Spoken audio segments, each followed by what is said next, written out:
Welcome to the stream. I'm Jim from Knights of the Braille, groups of blind, visually impaired TTRPG players and enthusiasts.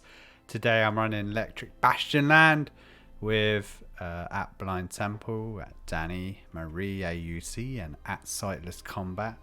So yeah, go around, introduce yourselves, shill and plug stuff. Temple, let's start with you. Introduce yourself and your character and shill. I am playing Levi Reason, a drunken former soldier executioner who can kill one person a day legally. So don't piss him off. And I am Blind Temple at Blind Temple on Twitter. I help with accessibility needs. On the 18th of every month, I do a Ask a Blind Guy program where anybody can ask any question about me being a blind DM or GM or player, or just blind guy questions in general. And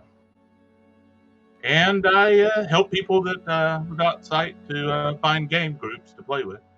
If anybody knows anybody like that needs a game, I can put out the word, and usually my blurs find you a game. And I think that's everything. Oh, and I'm going to be on GaryCon in next month or the month after that. I don't remember when the hell GaryCon is. March. I hope no one from GaryCon. Whenever it is, you will be there. Yeah, I hope nobody from GaryCon is watching. Luke Gygax, please forgive me. I'm sure it's on a very good day. Luke Gygax always tunes into streams of blind people playing. Oh, he does, like yeah. Is that actually? I mean, that would be, yeah. Well, you know, he's heard of the old saying of hire the blind, they're fun to watch. So Yes, that's old saying. Yes. yeah. on that note, Danny. I figured it was good to start off with a blind joke. Yeah, always. I don't see why not. Danny Marie AUC on Twitch, on YouTube, on Twitter, on TikTok, all the places. I'm mostly right now focused on streaming on Twitch with video games as well as music on occasion. But my character is Wilhelmina. She is a failed wilderness recluse turned arena fighter, and she carries around a mean stick, aka so we're gonna get she's got your back. You all good over there? Yep. Okay, and while I figure out the frozen chat or video, SK, introduce yourself. Hello, everybody. I mean, yeah, Temple was saying start off with a blind joke. I mean, I don't see why not, but I don't see much of anything. I am an accessibility consultant and gamer without sight from the UK. I stream on Twitch, I post stuff on Twitter, I post stuff on YouTube, I write accessibility reviews for things. Most recently, the Uncharted Legacy of Thieves collection. The review released for that yesterday. If you're curious, I, as of late, have started playing tabletop RPGs, including Cat RPG, so obligatory. Yep. You will find me as Mittens Cable Finder in Cat RPG when I'm able to make that. And as for this game, I play Kregmar. That's Wallmaster Kregmar to you. Yep. Who sounds like that? And he is essentially an individual who was very good at his job, Wallmaster on a city many miles away from that of Bastion, and he was charged with protecting this individual. Who turned out to be a close friend. He then did very well at that for a number of years, and then one day, many years later, basically everybody started saying that he'd murdered this person, which he hadn't. So, well, I mean, nobody really knows what happened on that day, but he was exiled from the city, £10,000 in debt. Nobody really knows why that happened either, but it did. And he is now alongside the rest of the party, alongside Levi and alongside Mina, trying to reclaim his title of War Master and regain his funds and figure out how to not lose it again. Is the idea. How to not sort of have his money just go whoosh, as it so often does. As for where you can find me on Twitter at Sightless Combat, YouTube Sightless Combat, and Twitch as Sightless Combat as well. On Sunday, in a sort of RPG related thing, I will be streaming World of Warcraft for the very first time with the amazing assistance of Dutch. We've done a couple of tests. We've done a test run off stream just to see how well it'll work, and it's looking promising, but we will be starting afresh. So there'll be a new character, new build. So if any of you want to come along and help with that, whether it's, you know, the naming, the customization, any of that, feel free to join me on Sunday at 7 p.m. GMT, and you will get to see how that goes. Success, failure, otherwise in between, figuring out how it all works. And thank you once again for having me on this campaign. Really looking forward to seeing where we end up going with this rather interesting and eccentric story. Well, on that note, before we hop into it, MBG, is our camera feed good? And who wants to give a recap on what happened in our previous session? Wait. Before we start that, I believe the GM needs to introduce themselves and tell us whatever nefarious plans they have for us. Precisely. Okay. I mean, we had to describe ourselves. Okay, I'm Jim. I'm the game master. I prefer dungeon master because it sounds evil. And this week, I wrote a bunch of encounters so that the players can go wherever they want. And then last night, I was like, I'm going to go back and delete little pieces of my encounter notes so that the chat can come up with what happens. So yeah, looking forward to what you people come up with. And on that note, the real question is, did you back any of the deleted stuff up in case the chat get really confused? Nope. So flying by the seat of my pants, SK. So I just love when you bring out your aggressive voice. Some shit's about to go down. Just yes. Oh god. See, and that's his way of warning us to make our characters more endearing to the audience, or bad things will happen. So, you know. Wow, MBG, Jim's not unprepared. It's all Twitch chat's fault. Yeah, facts. Janissary says fair is fair. Hello, Janissary, how are you doing? And Dutch says, let me see if I can do this justice. All hail Jim, roller of fates and seamer of plots. There you go. Ooh. That's terrifying. That is apparently how that is meant to be. I mean, I suppose we could go for the alternative, sort of sarcastic version. All hail Jim, roller of fate, seamer of plots, and whatever the heck else he happens to be today. But I believe the first one is more fitting. Yes. Yes. So let's see what you all have in store for us, Twitch chat. So who wants to give the chat a quick recap on what happened last week? No one wants to. I mean, I can give it a try. I knew someone would break before I did. I mean, you already said you had a lot in your brain, so exactly. you know, we were being kind. We were being reasonable. Oh, thank you. I appreciate that. That's all right. It worked. It worked. Success. Fine. But yeah, I can do it. It's fine. I'll remember that for next week. I'll have an even worse sob story next week. No worry. Oh, will you? Okay. It's on. Fine. Oh no. Oh no. Oh god. But yeah, you guys ready? I'll give it a try if you don't want to, Danny, or do you want to? No, give it I'll a go? do it. I'll do Okay. it. That's fine. Cool. No, just She sounded really threatened there. Oh, I'll do it. I'm fine. I'll do a recap. I thought I heard you I've say been one thing practicing it on my stream like for a week. Oh. We're all good. Oh. Oh, okay. But Let's see how good you really are. well, I mean, no pressure. But No, it's all right. but no. So You got this. so we each have our own backstories as to how we ended up in debt, but we all blacked out and we woke up in a dungeon with Harlan. You fucked it up already, My Daddy. God. Stream's My cancelled. God, names.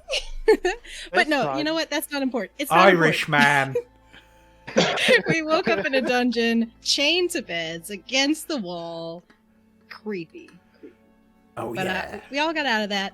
We're told we have to work off a debt for the Psycho Guild. Our minds are psychically linked. We can think together and either send each other one word a minute, or we can project out and send another person who is psychic a word a minute. That is our gift to the Psycho Guild. Yeah, no, nobody's happy about that. But then we get out of there. We're told our mission is to go find something called the Iron Heart. May or may not make us, or the finder of it, invincible. We don't know. We don't really know. That we were discussing this before we started. Who knows? We could be a lie. But we get dropped off at this house. This very creepy house.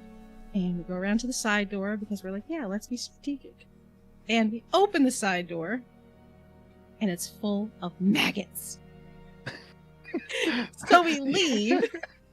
We go back to the front door, and we get to the front door and we open it, and no maggots, but we enter this very large entryway, very dusty, unattended. Lights come on, everything seems to come to life in the house when you go in. Magic, we don't know. And we are confronted with 4 doors. We encounter a study where we find some information, some books about this place called the Underground. What did you find? A book about gin drinks. We got a gin drink recipe. Gonna be very important in the story later. So keep it. The gin recipes book or set. But we collect those things out of the study. We visit the dining room. Don't really find anything in the dining room. We go to the kitchen, and that's where the maggots are. And knives just mysteriously chopping of their own accord. So no one wants to really go in there. So I shoved my staff in there and swiped some stuff off of a piece of paper that was buried under the maggots. Turns out it's a map. But alas, the 4th door downstairs is a giant vault-like door with a lock on it that we have no idea how to open. So we go upstairs. That's when we encounter a few more doors, including a throne room, aka a bathroom. That's where we meet the lovely, what do we call him? What's the guy, the brain in the jar? Johan. Johan, Johan, yeah. I'll be honest, I couldn't think of his name either, but I knew he had a name. Yeah. The names are hard to keep straight. He's just a brain in a jar. Who gives a shit what his He's a name brain in is? Yeah. Wow. He's a psychic brain in a jar, though. I wanted to and flush we Right, essentially, this. What? What was that, Temple? What did you say? I What? said I wanted to flush him when I first met him. Yeah. I mean, Yeah, we he's thought about it. We thought really he's hard about it. Johan is essentially this universe's version of a sort of Amazon Echo, if you will, kind of. Psychic brain in a jar controls the house. Who knows? You know. Yeah. So, aside from Johan, the brain in the jar, we also found someone trapped in the attic above us who's screaming at us to let him out. Johan says, don't let him out. He wants to eat me because he's a zombie, aka Revenant. So, what do? We convince him that we'll keep him safe. Let the guy out of the attic. We got answers. We need answers. We gotta go what's going on. So, we somehow convinced Johan to let the guy that wants to eat him out of the attic. And we find out he's the assistant to the owner of this mansion, who the owner is now in the underground somewhere, having disappeared. We don't know where he is or how long he's been gone or whatever. So now we have a new friend who is going to stop by the maggots downstairs eat before we go on this journey.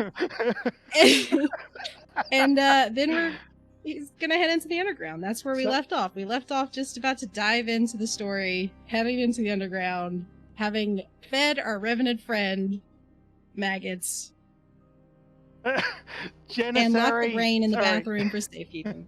Sorry, Janissary just said. Janissary just said, "Hey, Johan, add health potions to my grocery list." Yeah.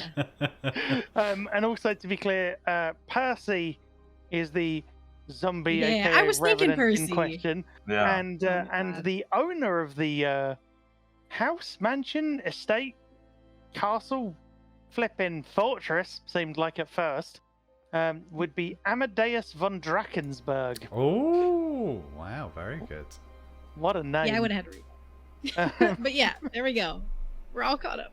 Yeah. Didn't miss anything important. and Percy is he's very much kind of, how can I best describe him?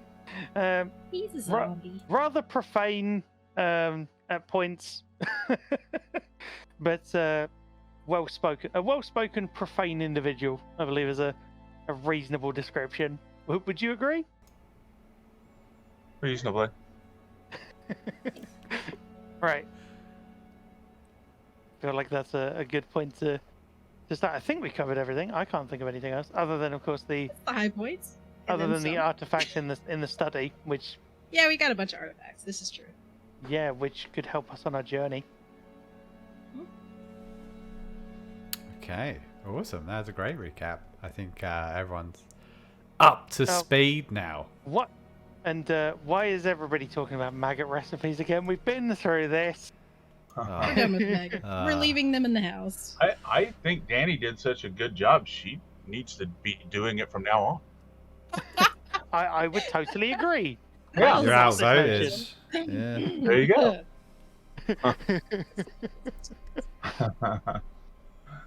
Who's ready, chat? Are you ready for this?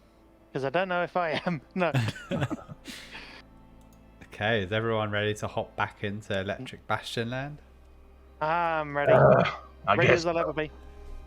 Excellent. Yes. Chat, some of you have been making suggestions of stuff for the game already, and I've been writing them down. So far on the list, we have Magic Gin for Levi, a Squirrel Familiar for Mina, and a Subordinate for Craigmar. So, all great suggestions. If we have a Subordinate for Craigmar, it's getting voiced by one of these two. Oh, that'll be fun. Multi-rolling, multi-character. That'll be interesting. So, as we come back into the game, we're in Drakensberg Manor. And in front of the very large iron door stands Percy the Revenant, slopping up a maggot from the side of his mouth as he reaches down and begins to turn the dial on the metal door, unlocking it. Click, click, click, click, click, click, clunk, click, click, chung. As he pulls down a big metal lever and opens it, you can see that it's a great weight, the door. It's heavy. He pulls it open and it grinds as he does. As he steps in, it looks quite dark, and you hear him hit something and some lights begin to crackle and come on. And as you look in through the doorway, you see that it's a stairwell leading down into another room. Do you guys follow him? What? Mina's gonna check her pocket for the book with the map in it. Does Mina still have the book, or did she give it to Percy? Oh, you tell me. What do you think?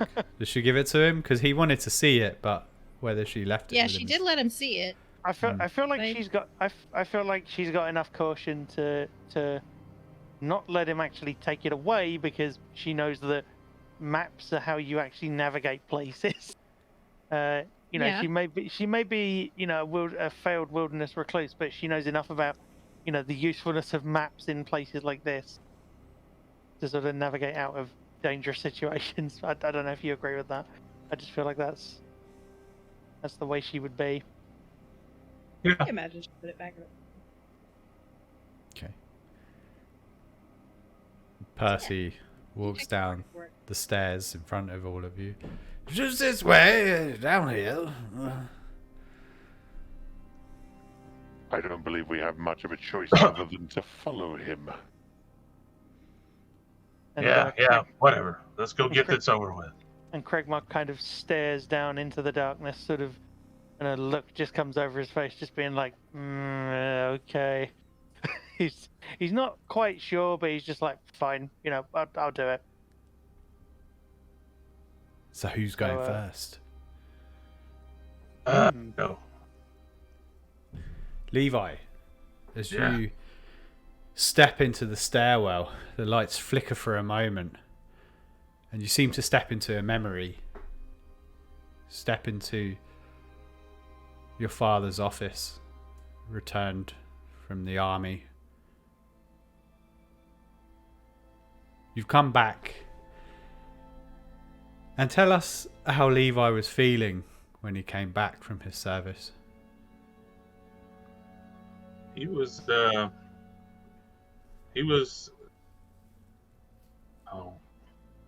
conflicted.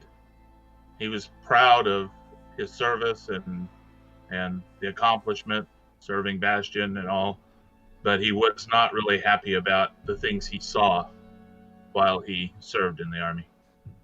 The way the indigenous people were treated upset him greatly.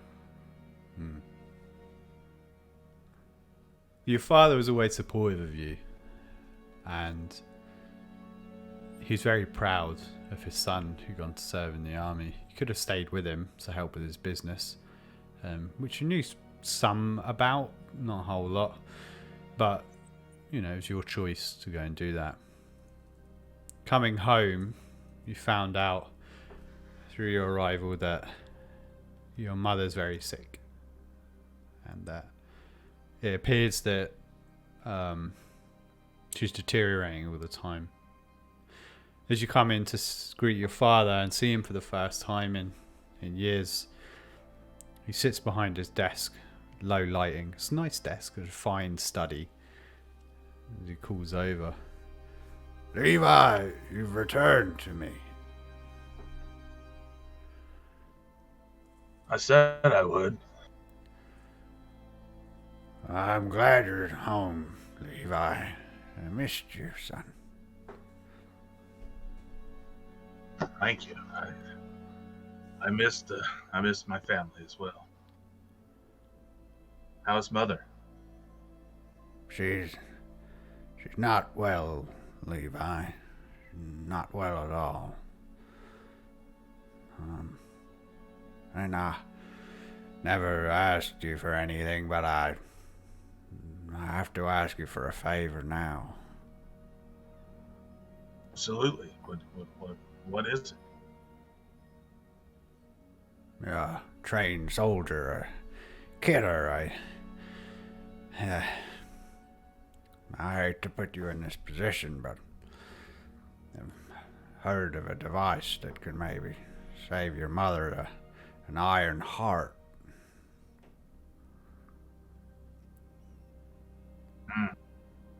And I need to retrieve this.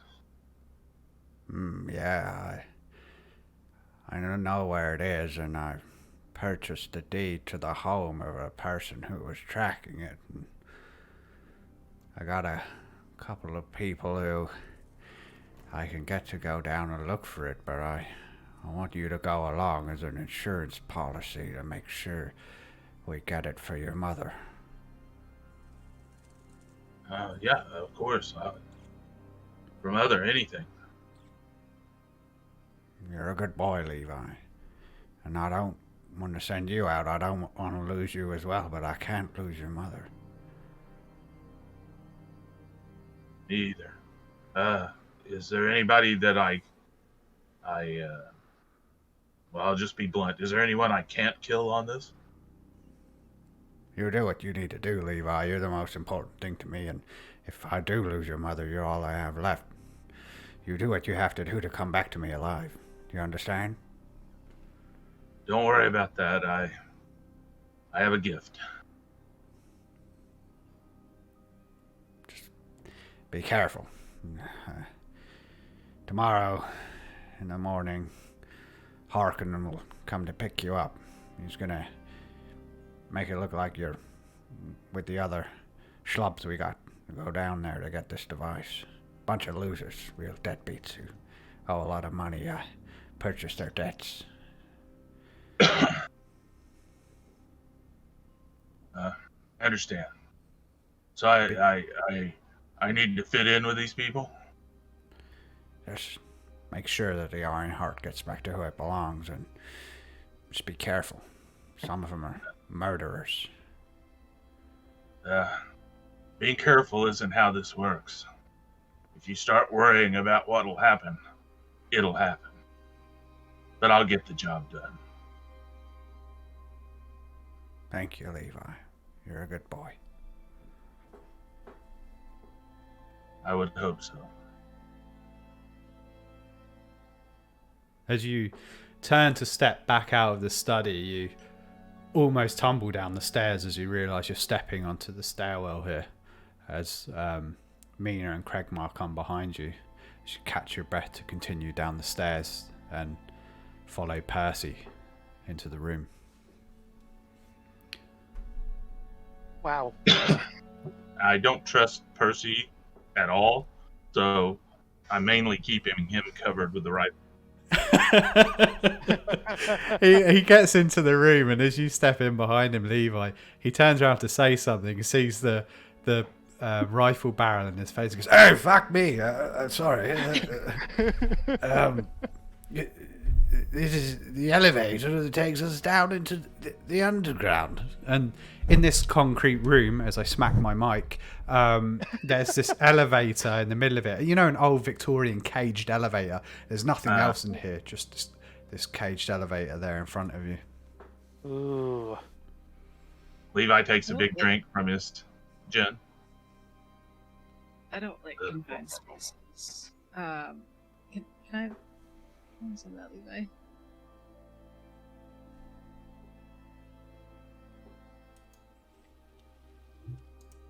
You're not gonna share? And No? yeah, Craig sort of looks at him, and he's just like, he's sort of giving him. He's not actually saying anything, because he realizes that Levi's clearly seen something, and probably just judging by the expression on his face that he just doesn't want to talk about it. Craigmar's just giving him a look of, "You sure you're all right?" Do you know what I mean? Like he's just like, you've seen something, and you don't want to talk about it, but are you okay? So he's just looking out for him, essentially. Levi figures out what the look means, and he just looks back at you, and I am now.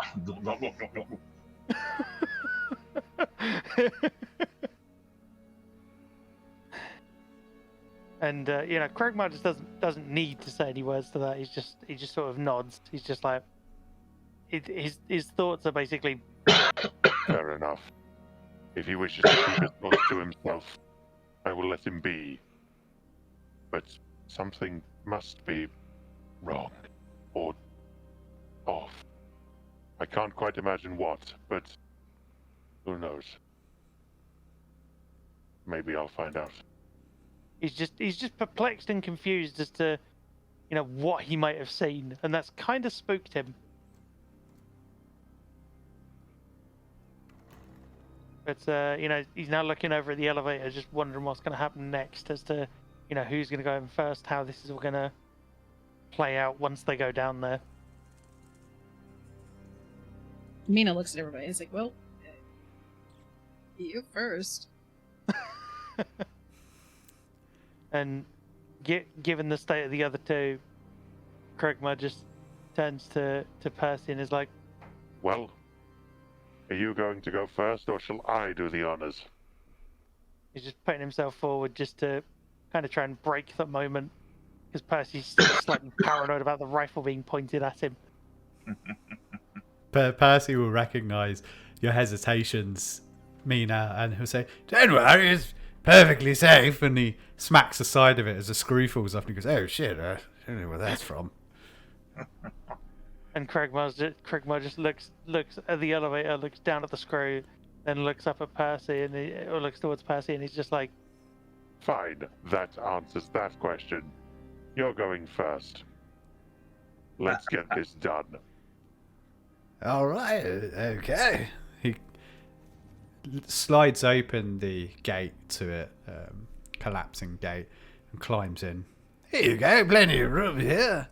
He moves around and he lifts a leather strap from the side of the elevator, and it has an oversized pistol in it. He doesn't reach for the pistol, but he just holds up the leather strap and says, I forgot about this. Here you go. And holds it out to you. And Craigmill's just like, You think we'll need this? Oh, yeah, right. That's a cross-dimensional flare gun, so you can fire it through the doors of the underground. I should probably explain that in the underground, when you go through a door, it's always filled with fog, you see. And once you go through, if you try to come back, it brings you back to the door that you originally entered the underground through. But with that flare gun, you can shoot through to the previous location you were in. Glad that's cleared up. and Craigmill just looks completely. He just doesn't understand a word that's just been said. He's just like, Would you mind running that by me again? I fear my mind may have lost some semblance of function while you were speaking. I have no idea what you were just saying. Oh, it's fine. People often stop listening to me when I talk. I'm used to it. I would just wish for you to simplify, that is all. Ah, I see. Yes, right. So, in the underground, as per the map, with all the different coloured lines and places you can go, as you go from one to the other, you can't come back, you see. And then, if you go back to the very beginning. But with that gun, you can shoot back into the last place that you were. So when I would... go on, you go. Sorry. Oh, he's just going to add, when I used to travel with Master Amadeus, I would go through first, and if there was something trying to kill me, I'd just fire the gun back and then run back through the fog to the beginning. So it is essentially a bridge? He's just trying to get his head around it at this point. He sort of gets it, but he just wants to make it clear before he starts firing it off into the middle of nowhere. He's like, So you are saying this is some kind of bridge to the previous room? Would that be correct? It's just to warn the people in the room behind you if there's danger, I suppose. But there's only one shot left for it, because I don't know how to make another one, and Master Amadeus left. Suppose one shot will still be better than nothing. and he kind of takes the very oversized pistol with presumably the flare sticking out the front of it, and sort of tries to kind of wedge it into his uniform, somewhere where it can be easily retrieved for later. Because as much as the armaments he was used to carrying, might fit in there, this oversized pistol was not necessarily designed to be included. Just be careful you don't shoot it into a person. Does some crazy shit. And he just looks at him and he's just like, he's just thinking, yes, it probably does, and I probably don't want to know. Is the look on Craig Miles' face right now.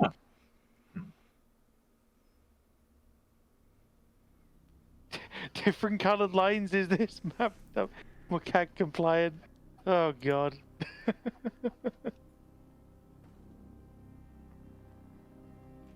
Alright, are we ready? And Kragmar just nods. He doesn't have any time for words now. He's just like, he just wants to get started. Absolutely, you first.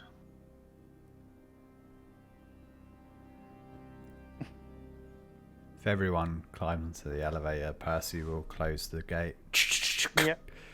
And then he'll pull the lever, and it begins to crackle electricity as it slowly begins to lower, goes faster and faster and faster until it's rattling down the shaft. And then after a few moments, Percy slams the lever back and you hear brakes screech as it begins to slowly come to a halt at the very bottom of the shaft.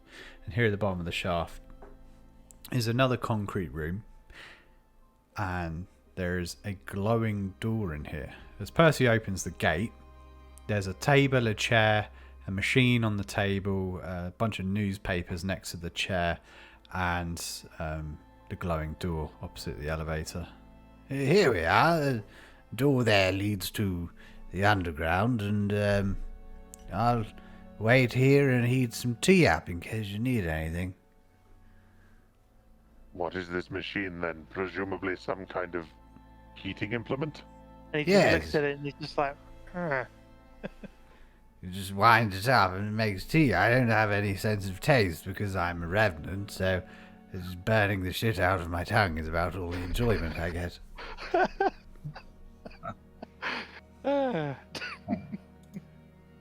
And Krigma just looks at him and he just goes, I completely understand the sensation you're on about. Burning one's tongue on tea is unpleasant to say the least. because he's drunk many cups of tea over the years and several times has managed to burn his tongue on it. And he's kind of just got used to it. He's just like, ugh. But he gets it. That's why I never touch that stuff. And he takes another drink of his gin. Puts the bottle in his pocket this time. And Kragmar starts looking over at the all the newspapers to see if there's any potentially useful information in there, because you never know. Sometimes newspapers can give ideas of, maybe a sense of time or a sense of events or anything.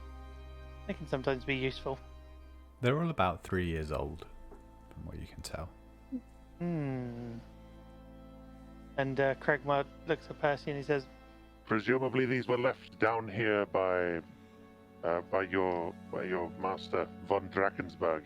Presumably they were left here by him on his last excursion. Oh no, I was waiting for him last time. I suppose I should have known he wasn't going to come back because he didn't ask me to come with him. Kragmar sort of just sighs and he looks down at the floor slightly, just in recognition of the well, not quite lost, but in recognition of the pain that Percy's seemingly gone through. He's not quite sure whether he can trust him, but he's willing to bet that comes from whatever passes for a heart in a revenant. Mina, how are you feeling at this point? Standing before the just underground. Watching. I don't know, not loving the confinedness of any of this. So she's been watching, glancing at the newspapers as well, trying to get a feel for everything that's going on. And she just says, who's gonna lead the way?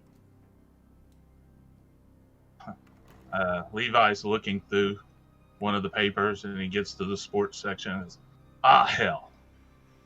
My football team sucks." God damn. And Kragmar just looks at him and he goes, Well, that is particularly why I do not follow the sport itself, for fear of far too much frustration. and he just has a big grin on his face. He's just like, "Yep, I've seen that so many times."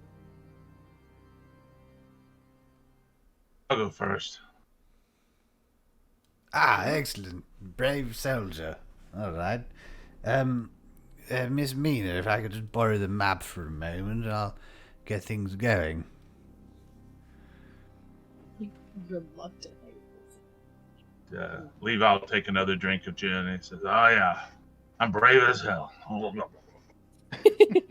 Puts it back in his pocket. Brave or gin-fueled, regardless, you are commendable, sir. Kragmar just looks over at him and he's just like, "Yep, this is how this works." As Percy looks at the map. He begins to draw with his finger on the glowing door, and it's leaving lines on it. He seems to be trying to copy the map as best he can, and as he does it, he explains to you, the underground changes all of the time, so you can never quite figure out where you really are. But Master Amadeus figured out that as long as you think about what you're trying to find, then you can likely get closer to it. I believe that came to fruition as he didn't come back, or perhaps he found something far worse. But as long as you think of the Iron Heart, then you'll get closer to it, is what he surmised. So whatever you seek, if that's Master Amadeus, which I hope it is, then you think of him. And you remember a picture of Amadeus von Drakensberg from his study, a portrait. I don't remember, or rather Kregma doesn't quite remember seeing that. And he's curious as to the description of the man in question. Yeah, Amadeus von He Drakensberg. tries to record it, and he's got kind of a blurry recollection of it, but he just wants to, he wishes he could kind of clear it up in his head. Yeah, he's a older man, but he's square-jawed and a fine cheekbone structure, Kregma, and long white hair. Prefer to think that old Duckworth found a gin parlor and dancing girls. He's still there enjoying the hell out of it. Why be so depressing, right? and Kregma's just like, Well, if that's what you wish to believe, then I understand. An idyllic end would be preferable in this gloomy situation. What can I say? I'm an optimist. I can't say I blame you either. and Shall we? yeah, and I'll go first. I've got the shooter here. And he's still got the cartridges wedged between his fingers on his trigger finger or trigger hand, and he goes through. I was gonna say Kregma just looks at Levi's hand, and he's just like, Does that not hurt, having those there for that long, or is that just a skill you've built up from your many years of massacring individuals on a daily basis? It hurts like hell. Yeah, every time. And I step through. and Kregma follows him. Kregma's just like, yep, this is the only way we're gonna get anywhere. So Kregma just follows on behind him. Mina looks at Percy and says, aren't we gonna need that map with us? It probably won't make much sense anymore, but here you go. Best of luck. She shoves it in one of her pockets and pats it. Just like, oh boy. And, I hope somebody was going to get the map. Yeah. It takes her staff and walks through the door behind them. The door Kregma itself. Kregma realizes he's not the most subtle of individuals in terms of requesting for things to be returned to them. So he just kind of realized it was better to leave it to the person who's better equipped to negotiate. Mina's got those bulging biceps as we learnt last time. Just like, give me the map, bro. It's oh shit. And Toad says Levi's getting filled up for his execution for today. Oh shit. It's coming. Yep. As the door opens to the underground, it says Percy describe. There's a thick fog in the doorway. As you step through it, Levi, you step into another room, concrete room. And in front of you, there are two doors. One of them is jet black, the other one is bright blue. And those are the only ways forward, and there seems to be nothing else in this room. And Kregma looks at these, remembers all the oddly drawn coloured lines on the map, and just turns to Mina and just says, Miss Mina, that map may be of use now. Those colored lines appear as if they may refer to the doors we are seeing in front of us now, though of course the underground may have changed much since that map was first conceived. All right. She pulls out the book and is kind of looking at it, trying to figure out what in the world all the lines even mean. Which apparently we did find a key, right? That's what's in our notes with the colors and everything. It's in the book. Yeah, it was in Yeah, the book that you yeah. found in the start. Yeah. Okay. Okay. So, we have black and we have blue. Black apparently is steady current. I don't know if we... Let's see. Still recognizable as the dimension we inhabit, but blue is going to be rapid time. Okay, so she kind of looks at it and he's trying to decipher and see if those colors even match up or whatever. And she's like, looks like black is safe. Maybe blue is less. And then Craigmar just suddenly flashes back to what Percy was saying about if you think about stuff that, or if you think about what you want to find, you'll get closer to it. And he essentially pitches that to the party. He's just like, Hold on. Percy was saying that if you think about what you wish to find, then you will be, you will end up closer to it.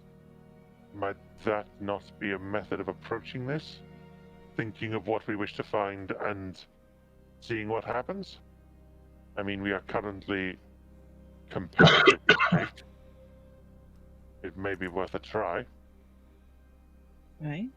I'm looking over the shoulder, reading the book, and well, don't think about eddy currents. I went to school with him, and he was an asshole. and Craigmar just goes, Now is not the time for humor as much as it is amusing. We need to find this Iron Heart and maybe even von Drakensberg and leave this place as quickly as we can, because I, for one, do not wish to be stuck here for years on end. That is not a fate I wish to have. You really need to lighten up. In this kind of work, you'll kill yourself with that tense, stress-filled attitude. You want a drink? and Craigmar just looks at him and he's just like, That may help settle my nerves at this point. There you go. Thank you, sir. And once again, it's the cheapest gin you can possibly buy. and Craigmar just takes it, lifts it, takes a big swig, and then immediately regrets it, and he just goes,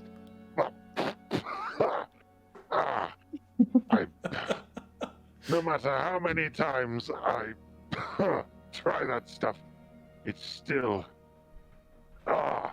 it is still not pleasant. That's smooth, isn't it? And I offer it to the lady. Now you want to share? Now, Absolutely. the question is though, are we looking for this Von Drac guy, or are we looking for the Iron? We have to agree on Are that you first. asking Levi, or are you asking me? I'm asking Levi and a war guy. That's Wallmaster Kragma to you. Poor guy. She doesn't care. Levi's, absolutely. I want to find the thingy that we were sent here to get. I don't need to see old Duckworth. I mean, he's too stupid to even get back out of this after he went into it. He's got a map. What good's he gonna do us? Are you sure it's a question of stupidity, though? After all, he did begin to map the underground. Yeah, but he had all those doodads in a cabinet instead of taking them with him, so that he could survive it. You don't go off on something like this without all the equipment you can get, right? Right? Granted, I understand your logic at the very least. I believe that maybe finding the Iron Heart might be the best option out of the two. Although, of course, we may discover von Drakensberg along the way. You know, my logic tends to be impeccable. It's fueled by gin. Mina shrugs and says, Ironheart it is. I'll hold out the gin bottle to you. Alright. And she takes it and has a little sip. She's used to backwoods alcohol. She's alright. Yeah. With her stats, she probably finishes it off. Nah. She of the many ridiculous roles. If you've seen my stats, you understand why his stats are that way from drinking too much bad gin. Exactly. Okay, so the black door, the blue door, I forgot which one was which now. The black door was, I believe, the safest option. And the Oh, blue it's safe. one... And Levi will go over to the blue door and touch it and think real hard about the Iron Heart. Want to go there. Get this over with. And I can't And- disagree. and Kragmar just goes over to join him, realizing there is basically nothing he can do to stop Levi from even doing it. He's just like, fine, yeah, this is how this is gonna go. How we just see if the lady with us picks us up by the collar and moves us to the door because she's way tougher than we are. Nah. Mina holds up her staff though and is like, you want me to try?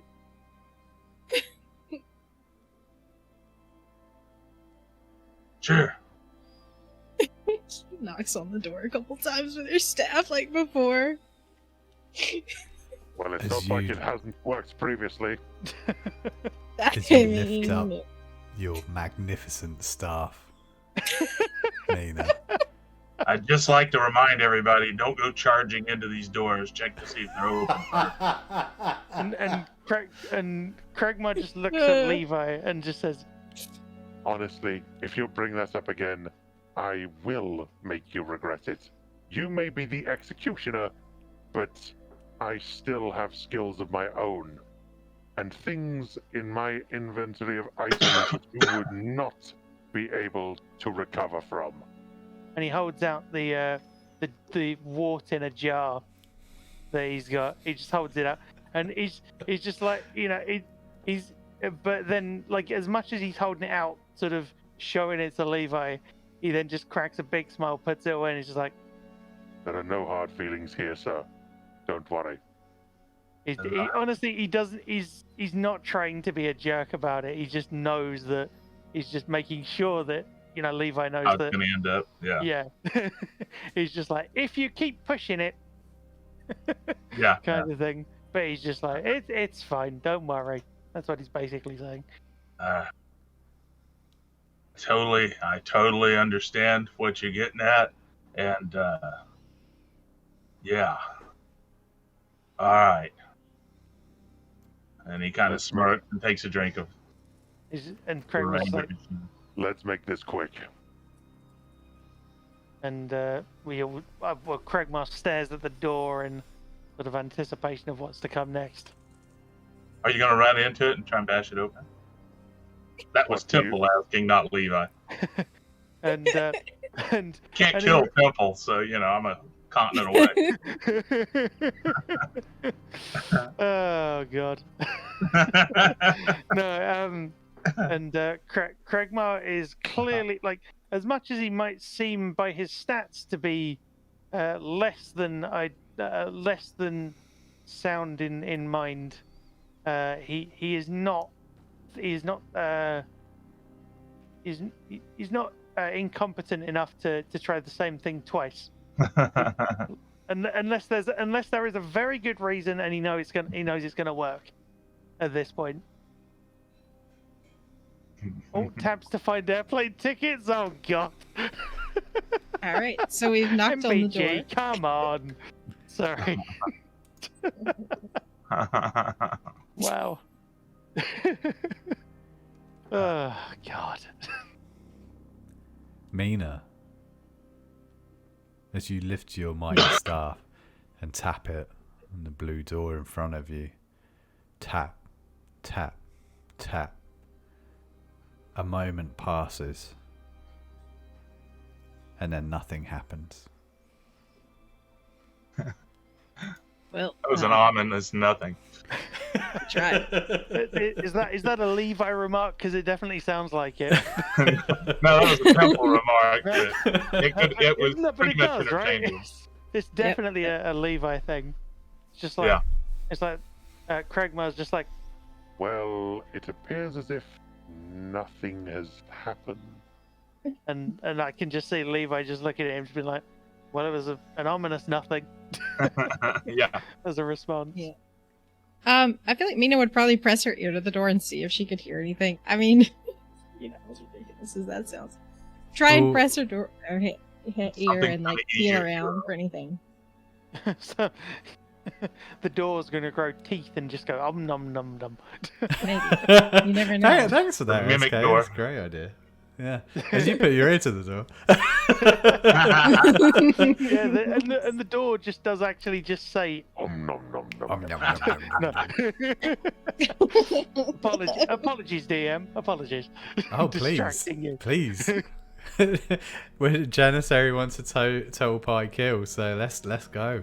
Let's do it. Yeah, exactly. As, Oh my as you put God. your ear to the door to listen, Mina, you hear the sound of Levi asking, "What can you hear?" What can you hear?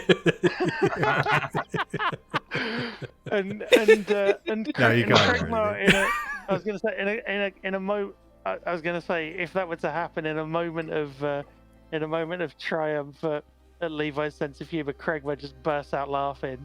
The tension breaks, and Craigmar's just like,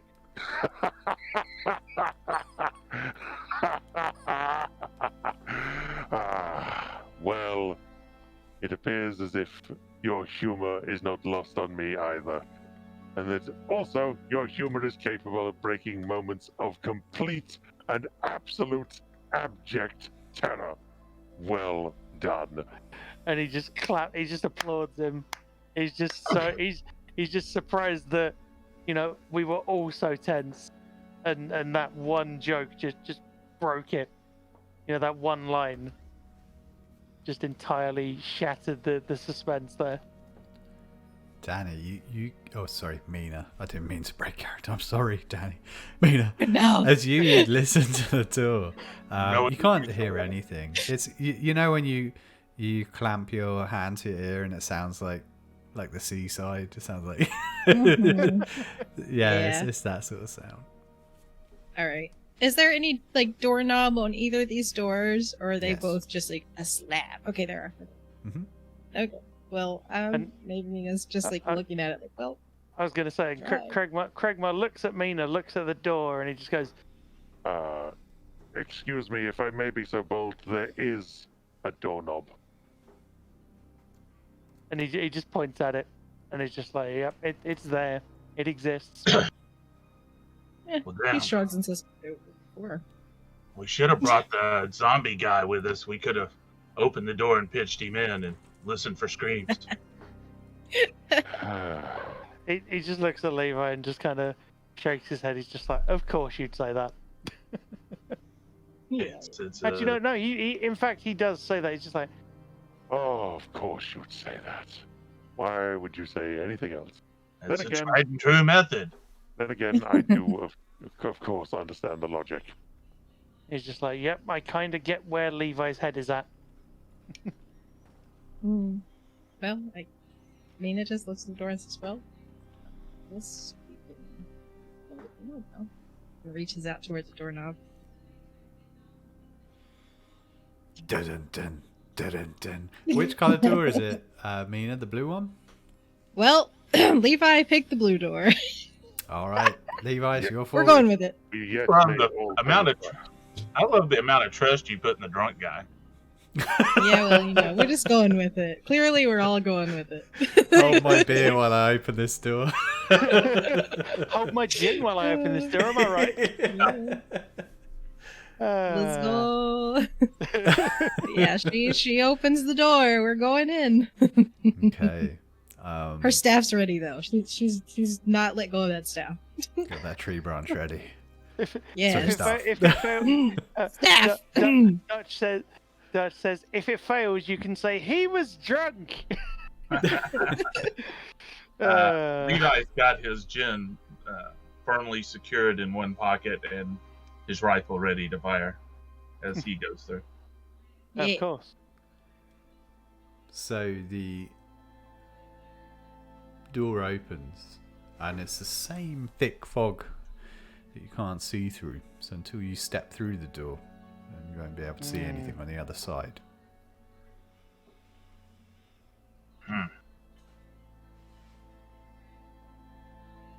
Do we keep Mina- walking? Yeah. I think so. Mina's in the front at this point anyway, and she's got her staff and she's kind of using it like a walking staff at this point, and like kind of carefully, like cautiously, like has it held in front of her, like tap, hello. She didn't say anything, but yeah, just trying to see if But that's anything what she- jumps out. That's what she's doing. She's trying to, basically using it as a minesweeper, just seeing if anything blows up in front of her. Just like something like that. Just like tap, tap. Is anything gonna murder us? Tap, tap. Probably not. Tap, tap. Oh, maybe. Wait a minute. No one Is here the can fog, relate, so it came. Is the Nope. fog clear enough that I Exactly. can see Mina ahead of me? Do what? Is the fog Dimple? clear enough that I can see Mina ahead of me? Oh, that's good. Oh, she steps through? Mm-hmm. No, it's completely opaque, and it closes in around anything that passes through it. Right. Then I'll pass Okay. through. Okay. Yep. And then I bring up the rear, and I'm just like, Clearly, this fog does need some kind of cross-dimensional flare gun. and he just looks down at the pistol that that Percy gave him earlier, and he just kind of looks at it just to make sure it's not gonna sort of blow up in his hand and that it's properly loaded. And it clearly is with the single shot that is left. And he then follows along behind the rest of the party. So, unless I mucked the notes around, the blue streams or lines or parts of the map, time moves slower here. Oh.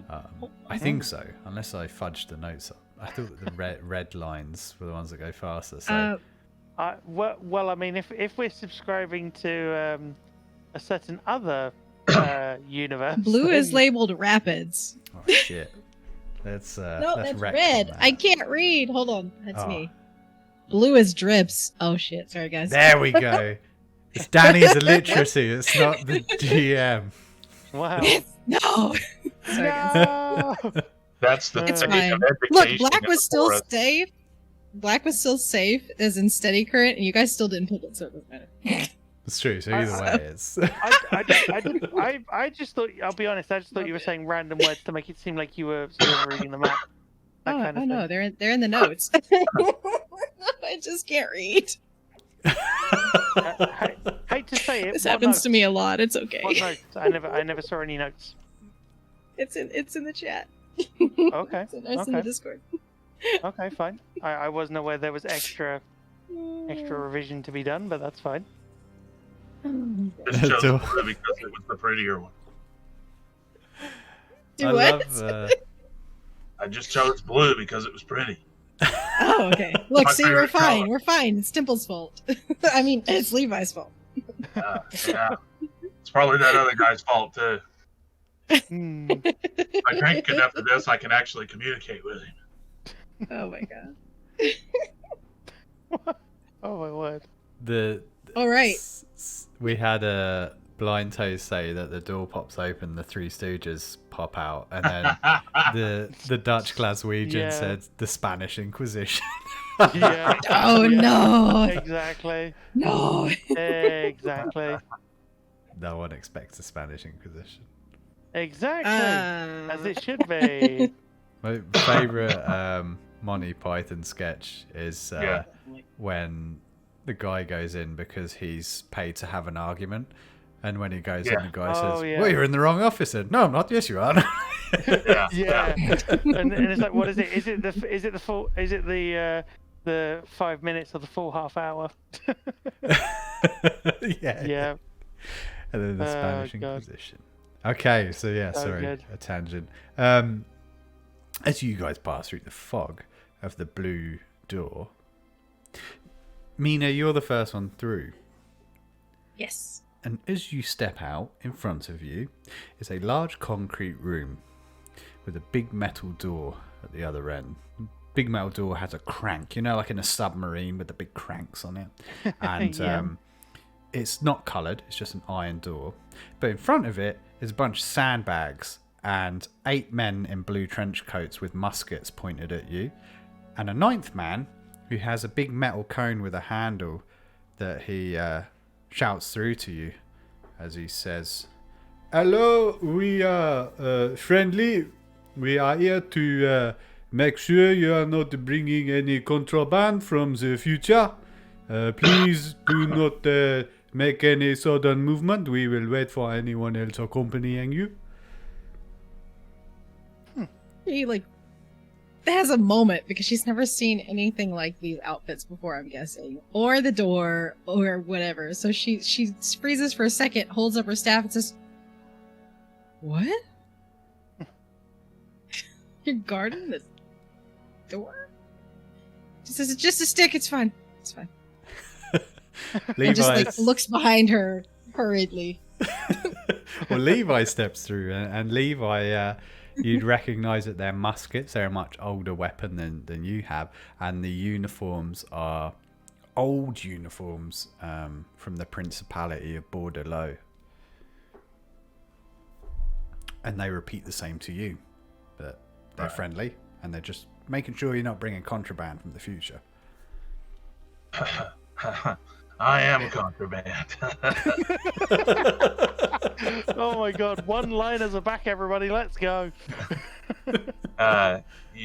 Levi will subtly as he thinks he is, move behind Mina so that he's got somebody to shag bullets for him. And, he'll hold the rifle at ready so he can pop it up, and if anything happens that's threatening, he's going to shoot the guy that's the leader. Hey, he was subtle. You may not have noticed. Maybe not. She's kind of focused on these weirdly dressed dudes in front of her. Well, and you got multiple firearms pointed at you. It's, Yeah, a little distracted. And you know how subtle Levi can be when he's drunk. I mean... And Kragmar sort of steps through the fog to find his 2 party members and this motley crew of soldiers sort of guarding the other side of the door.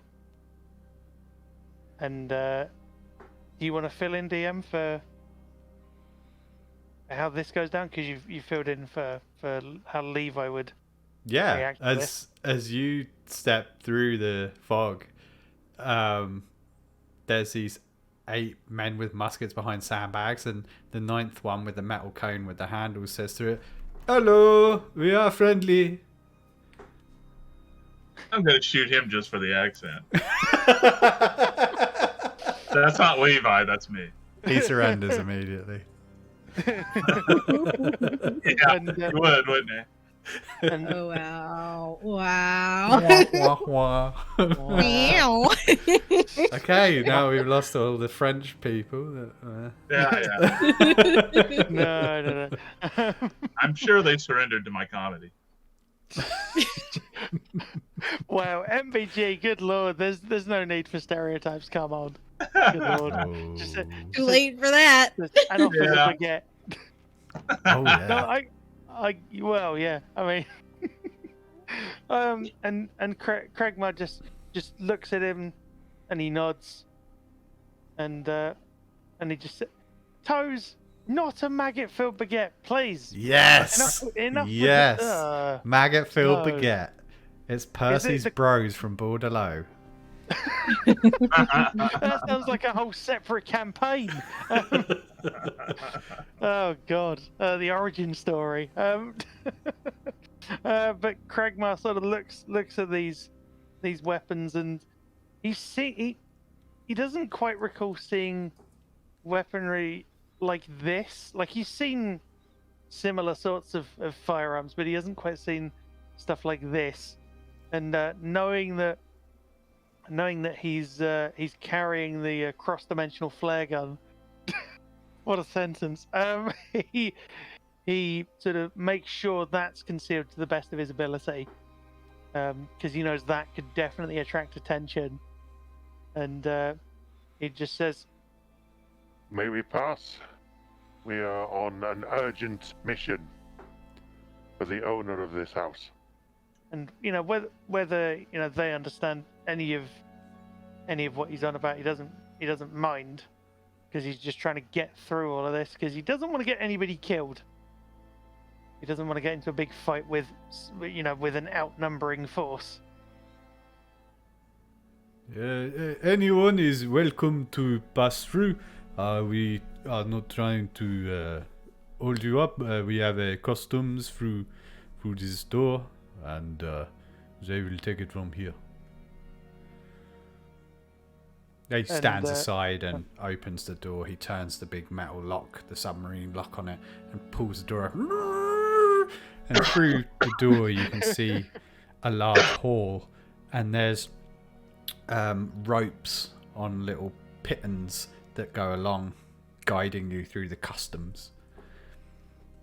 Oh, I know the kind of thing, sort of like Q ropes kind of thing, sort of keeping you in a line, that kind of thing. That's right. Yeah. And Kragmar sort of, like, I'm presuming we've all gone through by that point then, because we can all see it. Well, Kragmar can see it at least, or have we all gone through? What do you reckon, people? What do you reckon, party? Have we all gone through? Do we trust the people with muskets to not shoot us in the back? I don't know. I mean, I feel like someone's got our back over here with a gun, but yeah, I definitely would walk forward with my staff and, like, look at them very suspiciously, like, this is weird. What? This is, like, the last thing I expected to see. And she's just walking through, thinking that to herself, and then comes on these weird ropes and stands there looking at him as she waits for the rest of her group. You know, those queue lines like that are otherwise known as blind people traps. It's a maze. I don't know. I can't tell you the number of times I've got lost in those things and about falling over because, well, sometimes they move, sometimes they. Yeah. Well, they do, right? Sometimes, like, one of those funny corners as well. You'll go around the corner and it's just like. Yeah, that's the final boss fight of the campaign. It's just us three as a party versus like a bunch of queue line ropes. We gotta get stick, that. We're good. I'll Yeah, you have, but we haven't. just follow the leader. Are we sure we trust these people? I mean, they say they don't want us bringing technology to their little pissant planet, but maybe this is a trick to get us to give them stuff, you know? And Kragmar just looks at him and he's like, I've heard of similar deceptions before. I agree. This does seem rather unusual. So you want me to shoot them all? You don't have enough daily kills saved up for that. Even you should know. I'm pretty sure that only counts where we come from. I don't think anyone here is going to go telling them. And I was gonna say, Kragmar realized halfway through his sentence. So instead of saying it that loudly the whole way through, he was just like, "You don't have enough daily kills saved up for that. You should know, even in your currently inebriated state." And because he realizes what he was saying. Yeah, out loud. Yeah. Levi wasn't being quiet either. No. in classic Levi fashion. Yeah. And he and Kragmar just sort of, he looks at him and he's just like, maybe you're right, but I wouldn't want to stay around here to find out what they want. I believe we should just proceed as planned. All right. I'll bow to the Right. judgment of the group. Besides, we haven't given them anything. Yeah, that's true. If we I had, then I would be concerned. I'm almost out of gin, so they're not getting any of that. And Craigma just grins at him just slightly. He's just like, yep, I get you. Do any of you have gin on you? If I would, I would tell you. Well, okay, just want a little heads up here. When I run out, I'm going to get a lot more difficult. Okay? I appreciate the warning. Certainly. And Craigma just continues to move through the weird sort of custom queue line rope things. He's just sort of looking around, trying to see any other details in the room.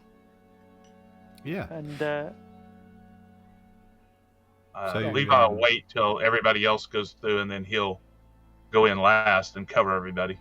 In case he has to kill the... Nice. just in case he has to turn around and fire off a few last-minute shots at the people Yeah. who gives the fire at him. Yeah. That kind of thing. Mina's going. I think she's in the lead, but she's still trying to figure out Yeah. what the heck these things are because she hasn't spent time in the city and seen this weird rope contraption maze. So she's just like cautiously like, what is this? But she's looking around. Oh man, she just doesn't know. But she's trying to also eyeball everybody who's in the room too. So it's Okay. just a lot of looking around, confused. Levi looks like he's thinking about something. He goes, either of you guys want several muskets? What are you If you're saying what I think you're saying, then I will not pass judgment. Craigma's just like, I don't want to start a fight if I don't have to. Well, they're old as hell, so I'd understand if you don't, But if you do, it wouldn't be hard. Oh, Mina looks back at him and says, "No, but if you see any bows along the way, like, let me know." Oh, like for your hair? No, And Craigma no, just archery. looks down nonplussed. Oh, yeah. Archery. Yeah. Craigma's just like, A bow and arrow, she means. I understand. You just took a little while to process. It did. I'm I more mean- worried about running out of gin. So, just Understandable in your situation. Priorities. priorities. Let's just Priorities let's indeed. just go on, and I'll cover you, and I won't kill any of them yet. And I look right at the leader when I say that loud enough for him to hear. So is there a door down the end of this new customs room thing? Or are there any other things we need to be aware of? Yeah, I'll give you a description of the room. Levi, as you say that to the soldier, he says, "Sir, we are your allies. There's no need for that."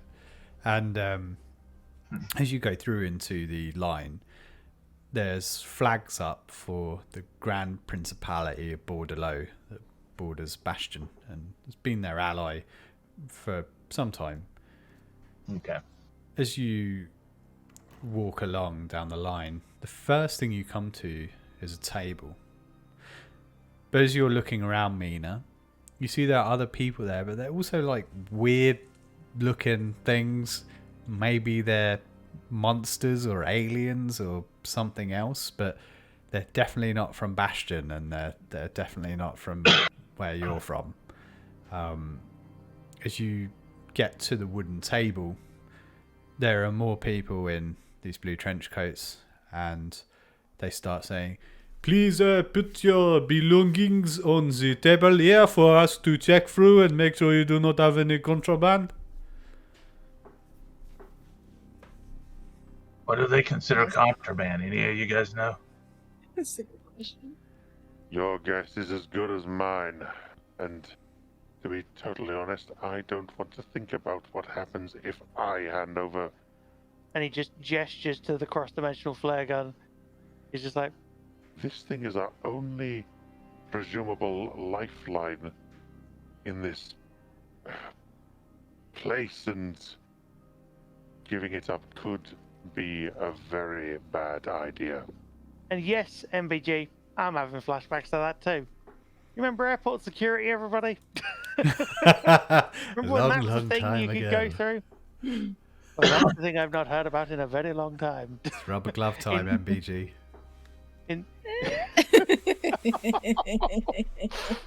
Okay. Yeah, Craig was just like, I believe somehow removing ourselves from this situation might not be a terrible idea. But the only way we can do that is by going back through the previous door to reset ourselves, if memory serves, should we wish to travel through the safer of the two doors. and he looks at the other two as if to say, you know, if you want to go through this weird customs line thing, then be my guest. But you know, he's willing to potentially travel back to the beginning and reset it, if that means that, you know, they'll have a chance of not losing all their stuff potentially. What do you think, Mina? You're the brains here. Mina shrugs though, and she's like, well, I don't think anything is guaranteed down here to be safe. This map didn't really tell me anything.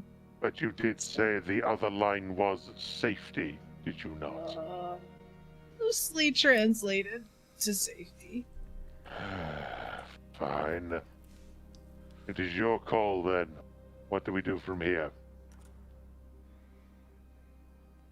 And Craigmore just kind of looks expectantly at her, just hoping. Sorry, just saw the chat. Levi gets like... poolside to get frisked. Good lord. She's in the leads. She's just like, I guess first find out. I don't know. This place is weird. These people are weird. So she just continues forward and like holds her jacket around her like tightly so as to be like, there's nothing here to see. There's nothing here. Tries to yeah, and like takes her staff, which is the only thing she has like obvious that's loose, you know, on her body, on her person, and like puts it on the table, but like doesn't let go of it. Yeah, she sort of holds it out, but is keeping a hand on it in case she needs to do some ridiculous martial arts move and whip it away. And Levi is walking out there in his trench coat and has a heavy bolt action rifle right there in front of everybody with rounds ready to go in between his fingers. Yeah. It's not like he's trying to be subtle, let's be honest. Not at all. It's hard to be. He's just like, I don't care. And Craig Miles coming along, he's kind of got, I mean, the only real thing of potential contraband would be, you know, the cross-dimensional flare gun, which is thankfully, you know, clipped via that sort of leather strap. He took the leather strap off with it because it was sort of a holster thing of sorts, but it's concealed underneath his uniform. It's a bulky gun, but the uniform kind of equates for bulkier items. It just about covers it.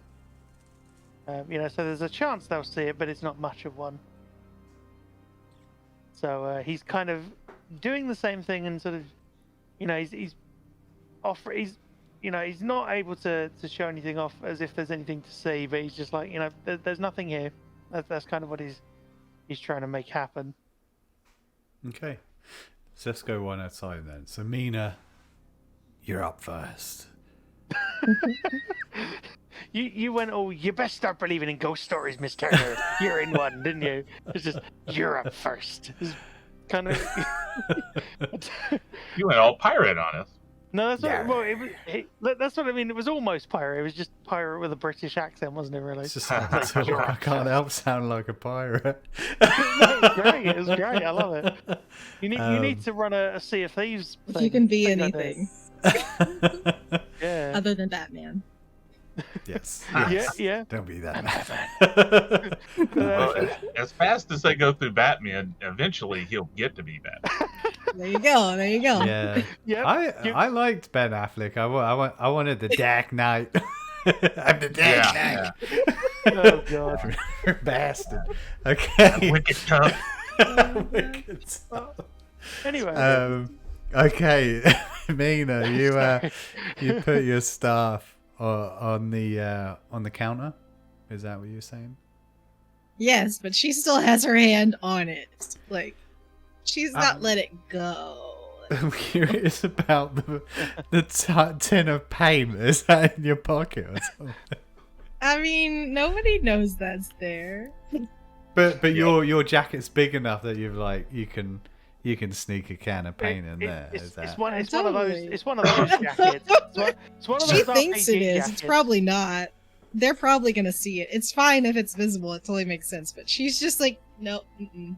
Okay, yeah, we can go with that for now. As you put your staff on the counter, you hear some shouting over towards the end of the line, and as you look over and start examining the people and creatures over there, you can see that the guards there are, as people approach, they're throwing small containers of what looks like water in their face, and then asking them questions.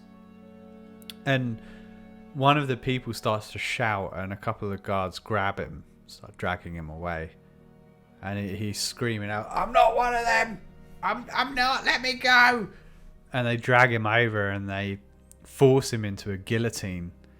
And as the blade drops, his head rolls off into a metal drum, and this black ooze starts to come out of where his head was. Ew, nice. Ugh.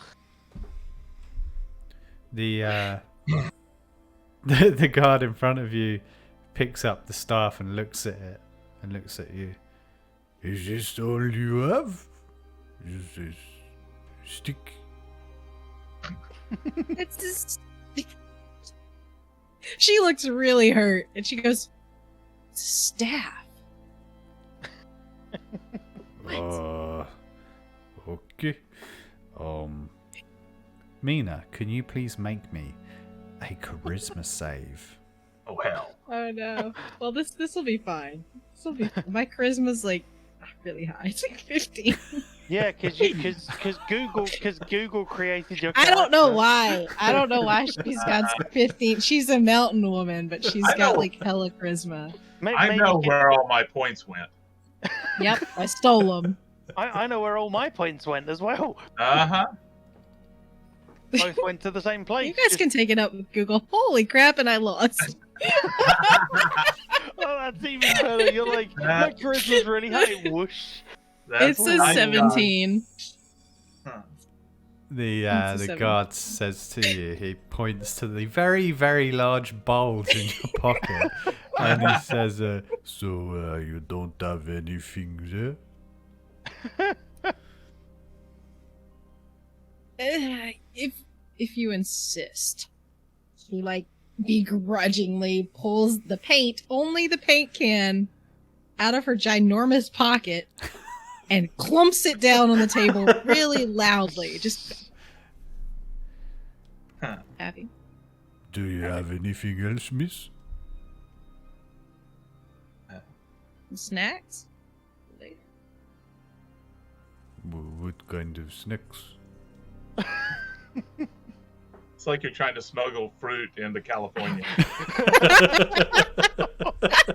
They're gonna search you and search your vehicle. Yeah. Wow. In California, just, they'll cuff you and drag you away if it ain't vegan. They will, yeah. They're serious about it, you know. MBG says nom nom. Yeah. No. Yes, She definitely pulls nom, out nom, a paper wrapped thing of beef jerky and smacks it on the table too. She's really over this, so she She's like, I'm done. smacks it on the table. She's, beef jerky. Okay. He looks at the paint and he asks you for a moment. What is this item here? It's glow paint. It's new. It's for for an art project. Oh, you sound interesting. Would you be willing to trade it? What do you have? Well, I have chat. What does this person have to trade Mina? I What was just going to ask. I was like, what- surely the first thing you should ask Mina is for what? That's surely. That's what I said. No, I just thought you said yeah. I was like, a magic baguette. I said, what you got? oh, Magic. These we guys have didn't- got confiscated didn't hear that. items from the future, guys. It can be absolutely anything you get, anything you crazy. want. So far, we've got a magic baguette, which I was gonna is say, I was like, what? What does the magic part of the baguette do, though? That's the real. Good. Is it good like a point. time machine baguette? Like you take a bite, you go wherever you want, like, and then it Sounds runs out and it's gone. I mean, a French Dude, press. no. God damn, a blind French toad. press. What does the French press do? They just make coffee? I mean, that wouldn't be terrible. Let's be honest. If you had all the stuff to do it, That's true. and Mina's also probably never MBG seen om nom one. nom, like just No, probably enough not. with the om nom nom. Unless you want Nom this nom to be nom. called Electric Om Nom Nom Land, because yes, So the guard pulls out a French baguette, bread roll, and he pulls out this strange container with a plunger on the top as well. Hey, I can give you one of these. He's doing it on the sly. He's not meant to be doing this. And she looks down at him like incredulously, like, what are you even here for? But she's like, is that bread? It is magical. How so? I It don't lets you know, I've pass never for eaten French. it. I've never eaten it. I don't know what it does. Oh, that's good. But I know I it is want it now. That's How about this? I'll trade you half the can of paint for the bread.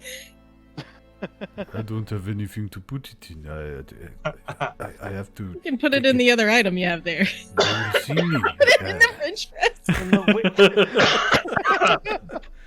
to make They will like, see me paint taking flavored it. coffee or something. Oh my god. That's ridiculous. Glowing coffee. What does our paint do? Let me look at our paint again. I can't even I remember know what it it makes does. things glow. good, right. Can of paint, here it is. Repigmenting paint that creates vibrant palettes from what it is thrown on. Okay, far more. Yeah, vibrant. vibrantly coloured coffee. I don't know. Are you gonna come up with something for the magic baguette to do? Some magic baguette could do anything. Is it gonna? Who knows? Is it gonna do a mysterious know? thing? Yeah. I Oh. don't know. No. All right. Magical. Put some Is he cheese taking on her there. beef jerky? That's what I need to know. No, he's given the jerky and the stick back. Oh, okay. This is Yay. important. I mean, you know, Mm. bread, beef jerky. I don't know what to do. She looks back. Is anybody even near her yet? Any of her party? I guess they'd be mingling behind. They'd be close enough. She looks at them and kind of like shrugs toward the guy with the bread, who they might can lean over and see maybe. So doesn't even paints paint. Maybe we should keep it. She just doesn't know. Oh, what if the baguette lets you see a minute into the future? Oh, nice one, MBG. Has anyone got any I mean, other uses? see? Yeah. Listen, uses Don't know. you eat Dunno. it and you're like, I don't know. Levi has a pretty cool item that does something similar to that. Yes, I do. But I'm not going to use it here. Just the adamant refusal. I love it. Nope. It's Oh like, my I don't God. care about any of you. I'm not going to use it. The magic baguette gives her different French language and reading powers when she eats it. Oh my god. Wow, this is whatever this is. I've got no idea. The French press transforms different liquids. Oh no. I missed that. You guys are making my life too hard. I don't even. I don't even. This is just. I kind of want the baguette. I kind of want it. Why you gotta do this to me? Ah, she's gonna be reasonable. She's gonna think he's trying to swindle her, and she looks at him and she goes, "You know, on second thought, I'll just eat. He doesn't like. She doesn't trust the strange, apparently magical baguette. I mean, it could have been fun, but I don't want to give up my pate.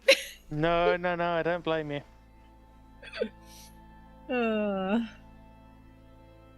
Is the baguette a bulky item? I really need to know. No, it wouldn't be, but it'd just stick out of your pocket. Well, it's a baguette. I mean, they're not massively. I mean, it's not heavy, but it is large. Yeah, it's like a ridiculously long baguette. you just be. I can just imagine like Mina's got staff in one hand and the baguette in the other. And she's like, wait a minute, Right. why is the baguette like just as long as this? Maybe it grows if you need I bet you thought this was a staff. You thought wrong. It's a magical baguette. Get the fuck out of my crusty, extra crusty. Like she goes to smack a person around the face with the staff, and she realizes she's got the baguette in her hand. Oh my god. She's just like, sorry, that should have hurt. Wait a minute. And she switches hands and bam. What if the baguette is a shapeshifter and can turn into whatever inanimate object Oh no! you need it to Don't turn start giving into? Don't start giving yourself too many ideas.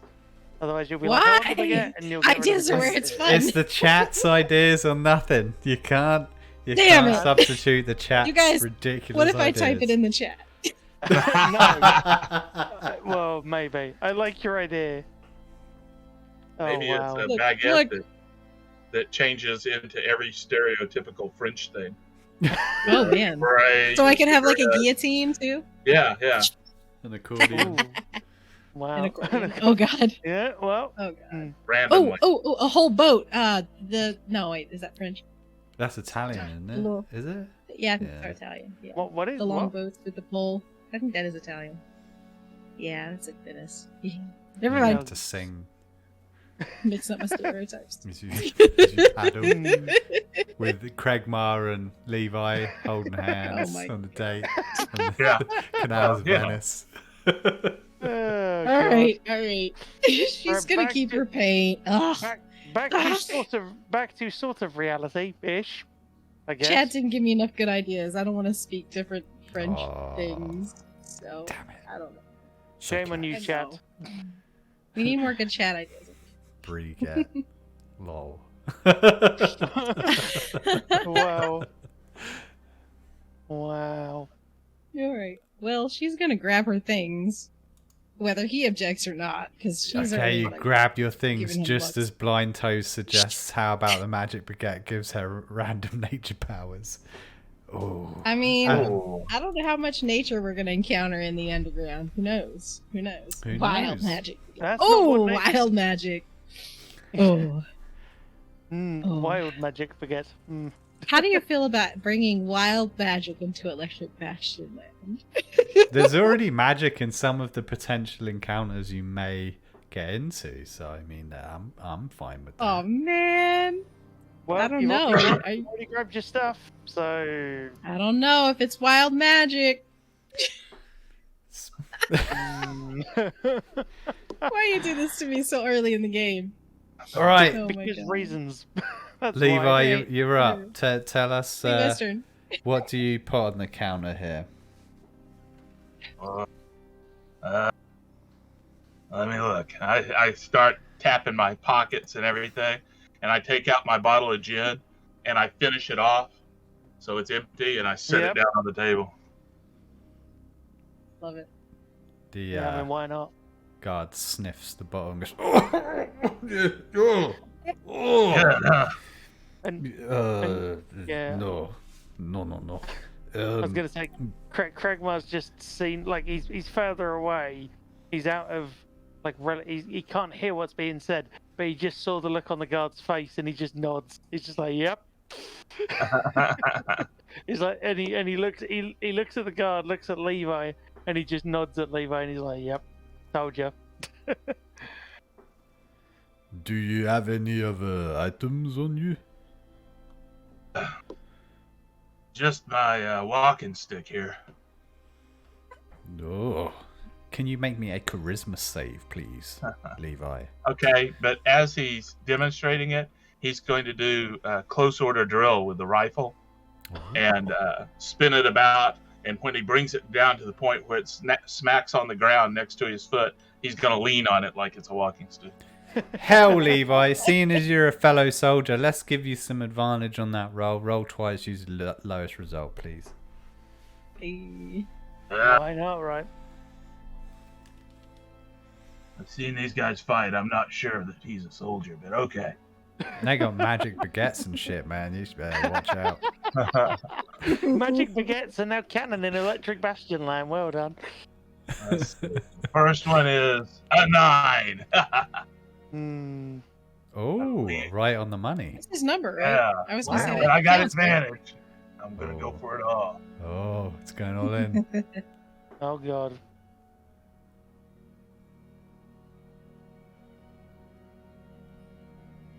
Oh, hello. A 2. I'm charismatic as hell. Beautiful. Or he may have gotten too many of the fumes from the. maybe he's That's still what it was. reeling from the, yeah. No, that's Yeah. my headcanon. The guard's still reeling from the very cheap gin. Just Levi, like, in his head, he's doing this dramatic display with his rifle, but in reality, he's just like clumsily shifting around and Yeah. spinning his Yeah. rifle. Yeah. Yeah, It's been a long Levi's- time since he had to do drills like that. You know, normally Levi's when just- drills yeah. is building someone's head. Levi's just, I'm a badass, and in reality, he's just like sort of casually sort of flinging the rifle around with no Yeah. true regard for anybody's safety, even his own. It kind But of in- looks like from where Craigmar's standing, because he can just about see what's going on. At this point, you can see Levi kind of just waving the rifle about, and he's just No, like, Levi pulls it off with a 2 and a charisma. He does his I drill, know. and the soldiers salute him with admiration. Nice. He nods at the soldiers and then he turns and looks at both of you and winks. All right, next, my good friend Cragmore here. I've told you before, that's Wallmaster Craigmar to you. And Right, he right, just, right. and then he just smile, like he just like a quick smile at him just to let him know that he's not having a go at him. Right. Because he wants to be on Levi's good side for the longest time possible. Not only because Levi's a decent bloke and he's offered him at least one drink of that really cheap gin to keep him going, but also because he knows that Levi could just turn around and shoot him. He is kind of a loose cannon. Yeah, well, loose rifle. It's a pretty big rifle. Yes. Yes. The Bastionland's version of a guillotine instead of the French version. Yeah, so Craigmar comes up to the counter desk thing, Mhm. and he just looks at the guard, and he's just like, Let's get this over with. Does it look like I have anything on me?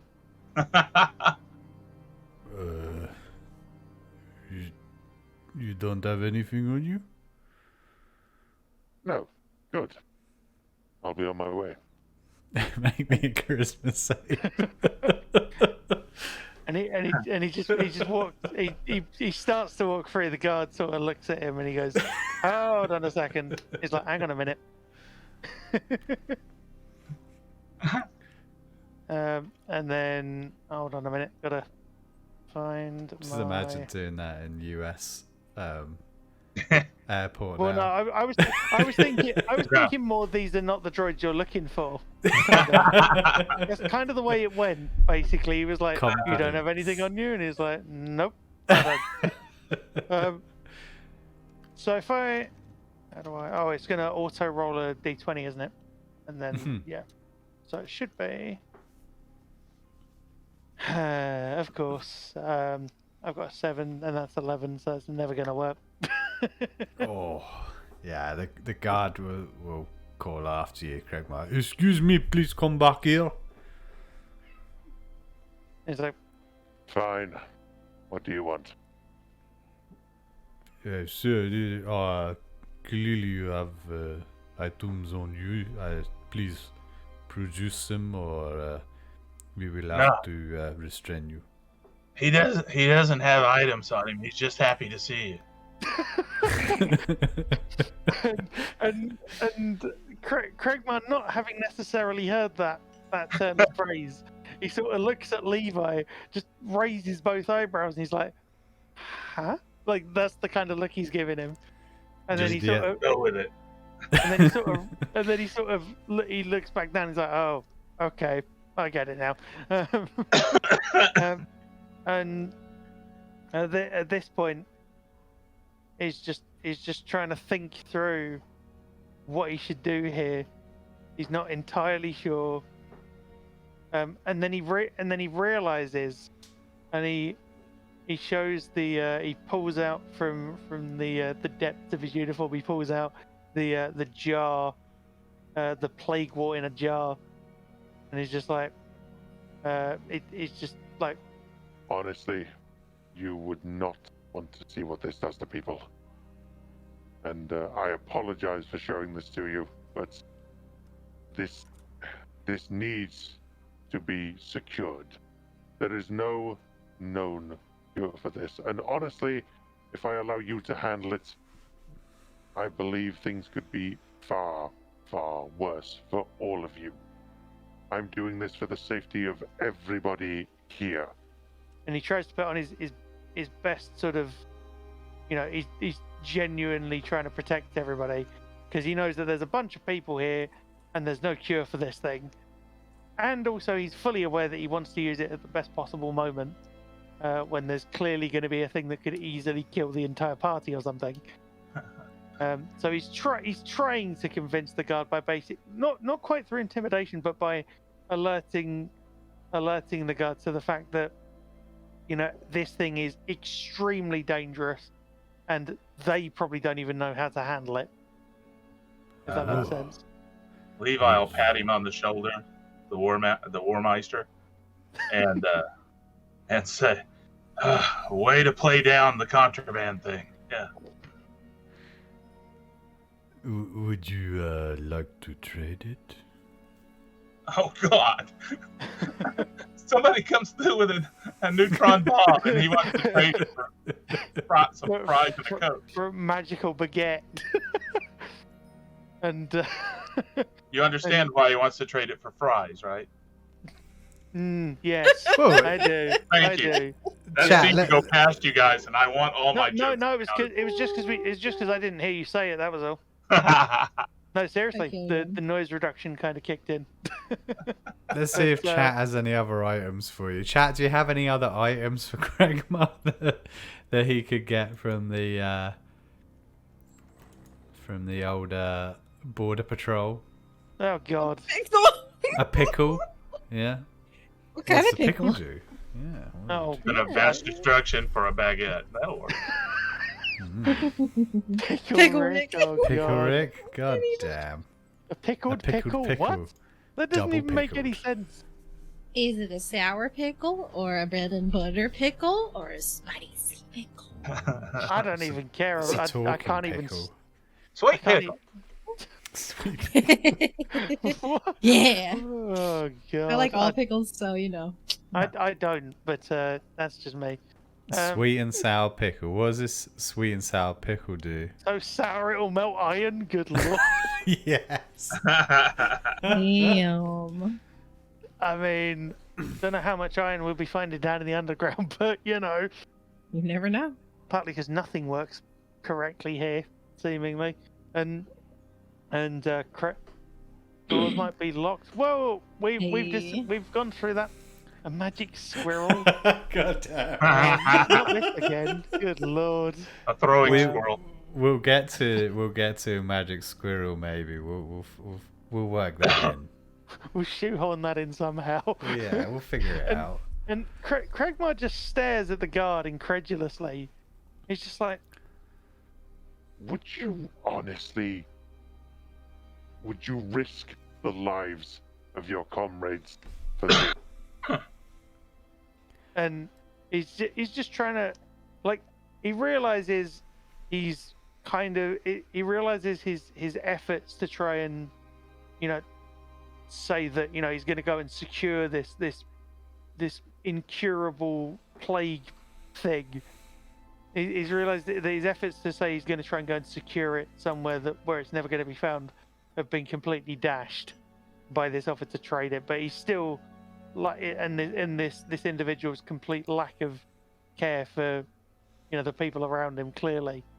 And he's just like, he'll say to you in response, "Sir, I will have to confiscate this as it is a very dangerous item and could not be taken through.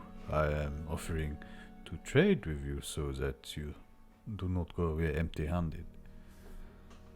But he probably doesn't believe you. He probably took the baguette, and the guy told him that it was a exploding baguette that would level the city, so that he could keep it. He's seen this stuff before. He's been around. He holds up this magnificent green pickle and places it calmly on the desk. "This thing, when activated, can melt through anything, but it can only be used by once." And Craigmar believes he may even have an idea. Craigmar has kind of a plan in his head as to, if this goes absolutely horribly south, what he might have to do. But then he realizes how horribly wrong that plan would go in an instant. And so he doesn't quite know what to do here. And he sort of looks at Levi, because Levi's dealt with sort of custom style scenarios before with these kinds of soldiers, and clearly has them on his side. And Craigmar sort of looks at Levi as if to say, what do I do now? What would you suggest? What would you do, kind of thing? Because he's really not sure. Listen, it's just alcohol, okay? It's not anything dangerous. He's just got that one bottle thing of it left, and he doesn't want to share it. It's as easy as that. Make me a charisma save, Levi. You guys have been doing this too. Just imagine him like drunk as hell, just like breathing all over this guy. Yeah, and I'm kind of weaving too. Find it. I'm using D&D Beyond to roll my dice. Ooh. How accessible is that now? That's the question. It's better than it was. Not as good as it could be. Sounds like most things. Sounds like when you're trying to find a WoW add-on manager, and a WoW add-on manager. Wow. I am hot tonight. A 2. Whoa. Nice.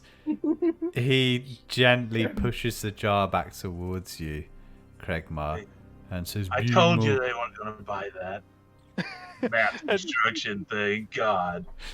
Yeah.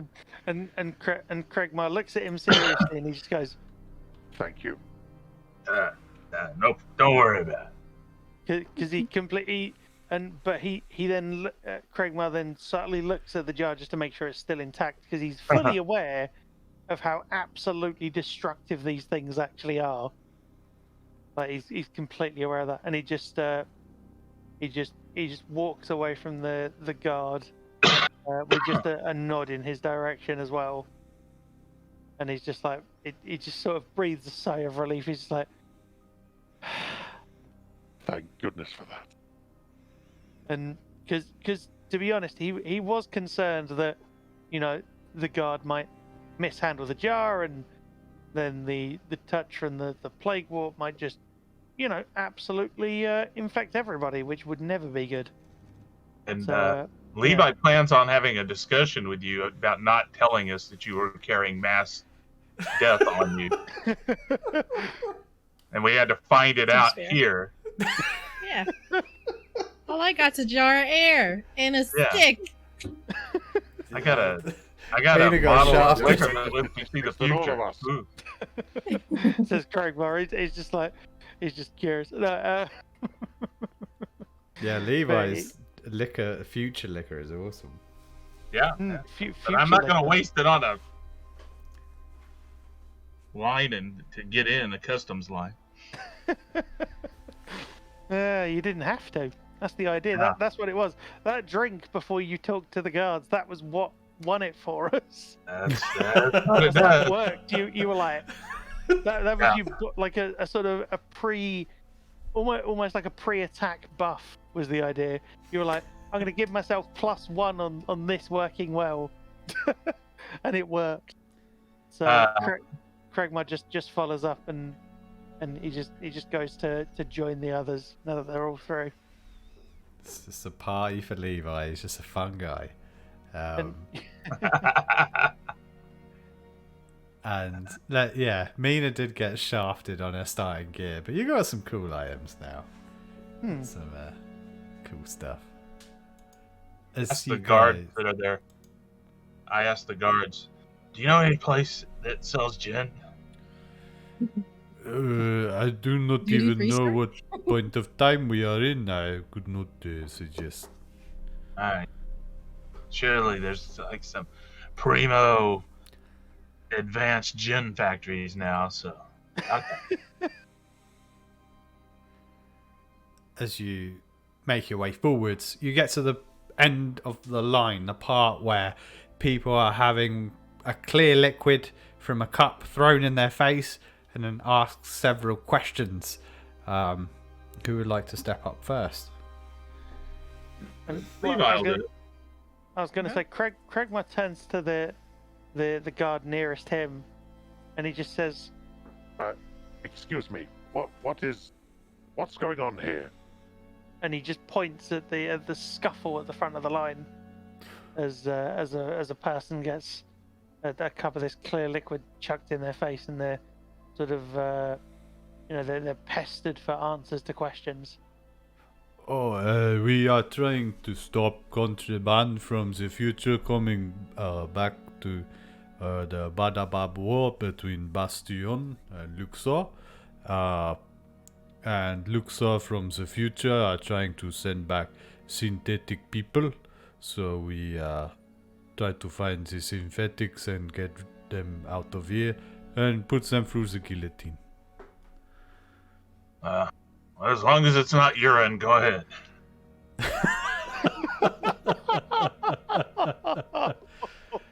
He throws this cup in your face, this next guard, and just splashes cold water in your face, Levi. And he then asks you, "What is your name?" Anybody else got a headache? My name is Levi Reason. Okay, Levi, and what is your occupation? I look at him and smile and go, I'm a killer. As you see Levi starting to sober up. Are you a licensed killer, or are you just a member of the government? Wow. I'm definitely a member of the government. And hang on, I got just a minute. And he pats down his pocket and he brings out his little verification card that shows how many times a day he can kill people, and hands it to him to look at. His eyes widen and he hands it back to you and he says, "You are free to go, sir." Yeah, thanks. You know, the odd thing about the treaty between our two countries is this thing applies to both countries. And I slip it back in my pocket. You have a wonderful day, sir. You know, gin isn't free. I Oh, was wondering if you could help a fellow veteran out with a little gin money. Of course, sir. Of course. He hands you a coin from Bordelot from about 150 years ago. Thank you. Oh my god. I'll remember this. And I put it in one of my pockets. It's a military coat, so it's got enough pockets It's that got you can kill an got army. $1 billion in one. Yeah, it's got $1 billion in one pocket. And so presumably at this point, Craigmar sort of steps up. He just looks at Levi, and as if to kind of say, "How did you manage that?" And then he's like, he sort of looks at him and just say, "Oh, of course you managed it. Well done." What that look involves, no idea. But it's kind of just it's like, "Yep, good work. Now I've got to do this." Is what's going through his head. Yeah. Levi winces and he's going, "I'm just one charming son of a bitch."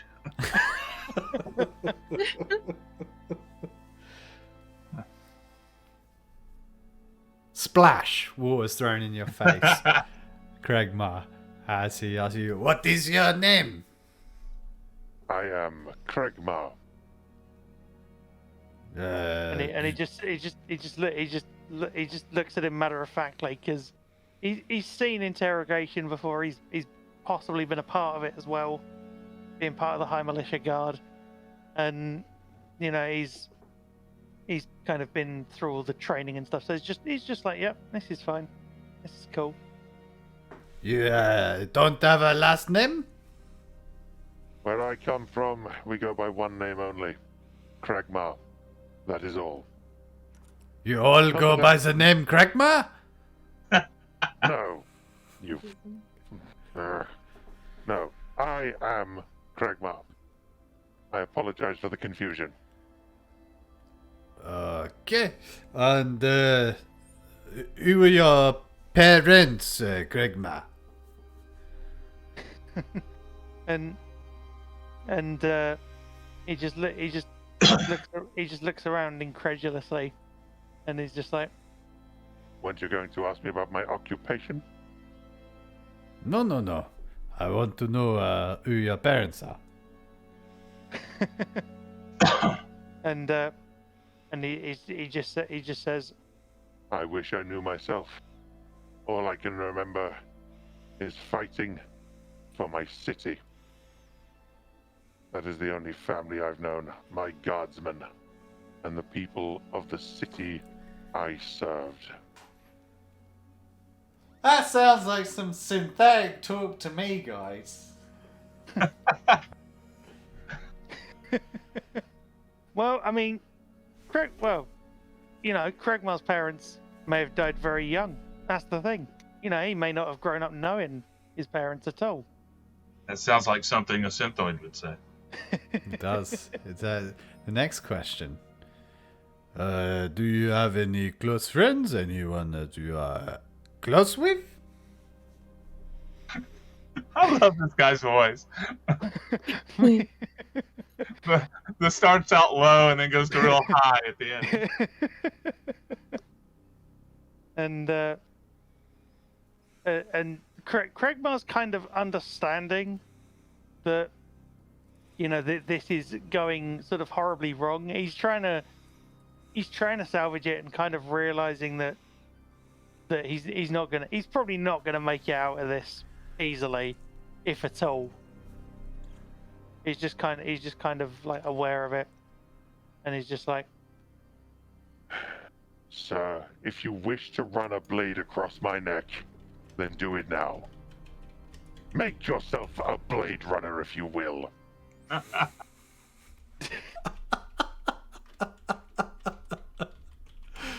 Okay. Or, just as an alternative, you could splash some of that urine in his face and see he's not a thingy.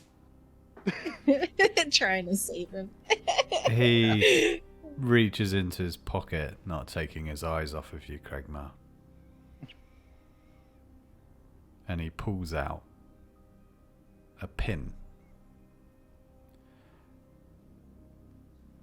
So I'm afraid that I am going to have to prick your finger.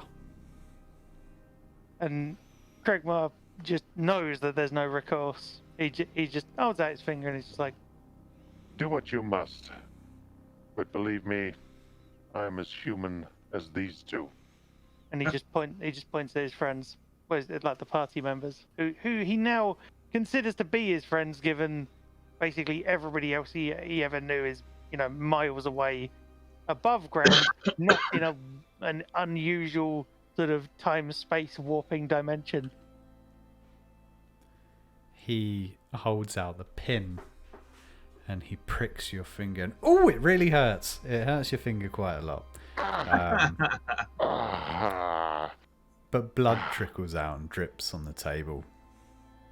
See? I told you. Blood. Now do you believe me? Okay, and what is your occupation, where you are from? And Kregmar looks at him and he's just like, Well, before my exile, I was Wallmaster Kregmar. That is my title and my occupation. Leading the guards of the city to defend it from all sides. And, of course, taking on what may be considered in other cultures mercenary-style jobs of protecting, shall we say, high-value individuals. Okay, Wallman Kregmar. All right, and and he sort of just winces slightly. He's like, Wall Master, if you would, but I appreciate the sentiment. thank you very much, Kregmar. You are welcome. Good day to you, sir. and he just Good day. he just walks off and nods and kind of like nurses his finger slightly because it actually still hurts. and then he looks back at the guard and he's just like, because it wasn't like a small pin. It actually was rather sizable, the end of it, and he poked it in rather harder than you'd expect. And he just looks around at the guard and he's just like, Would you perhaps be willing to at least stop the bleeding slightly? Because these pins are rather sharper than expected. and he just sees that there's still blood coming out of it somehow. So this is a bit odd. Some dirt on it, you'll be okay.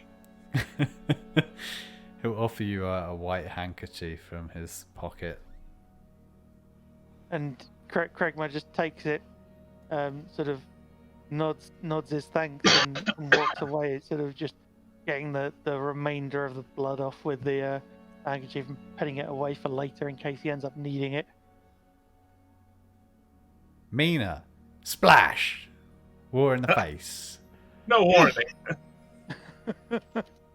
She's watching this other stuff happen and she turns around and flash. That's it. Ugh. What? What is your name? Wilhelmina. Are you one name as well? Yeah. Ah, Dad's name was George. I don't know. and what is your occupation? Wilderness guide, hunter, fighter, whatever I need to be to survive. Unemployed? Okay. And who are your parents? Well, they're both dead. My dad was George. He died recently, and my mom died. So, And how does that make you feel?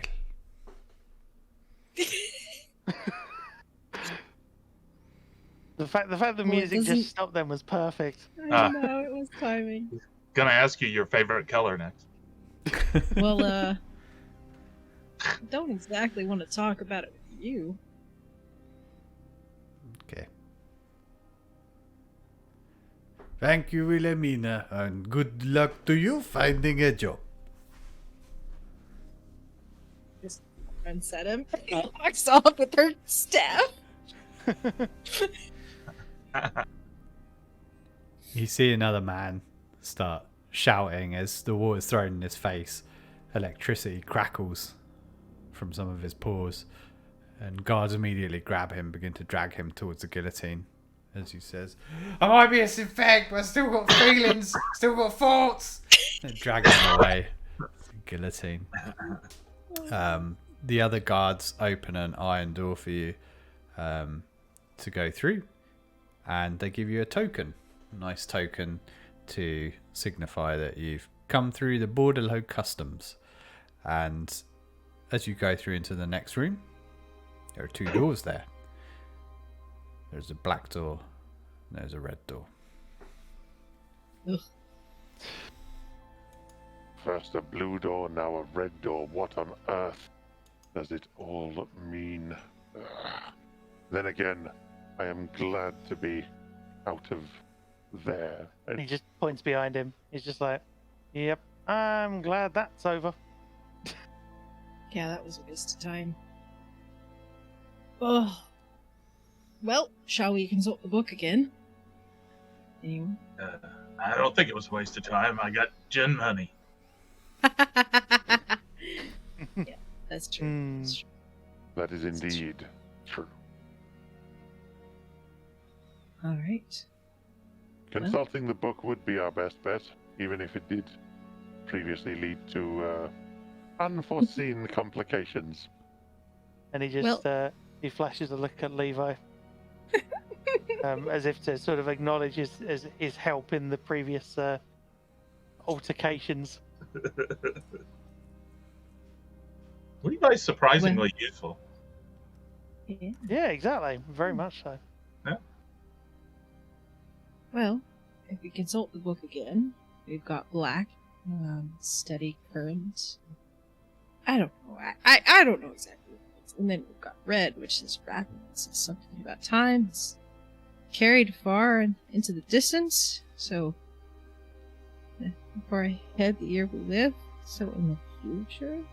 Oh, sorry, just a quick question, DM.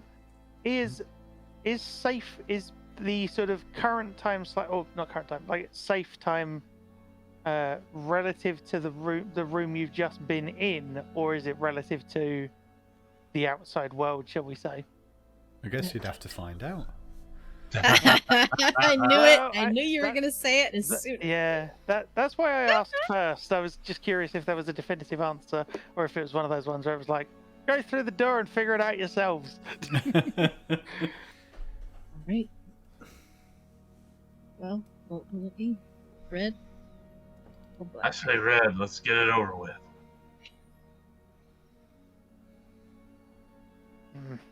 Don't you worry that if that's some kind of future world, they'll think us all savages and try and massacre us on the spot. I don't think they'll consider me the savage. What's that supposed to mean? Well, You're not talking about me, are you? no, I'm not besmirching your characters or anything. I'm just saying, I'm just one charming son of a bitch. Levi's got a catchphrase. I just, If that isn't on your tombstone many, many, many decades from now, I would be very, very surprised.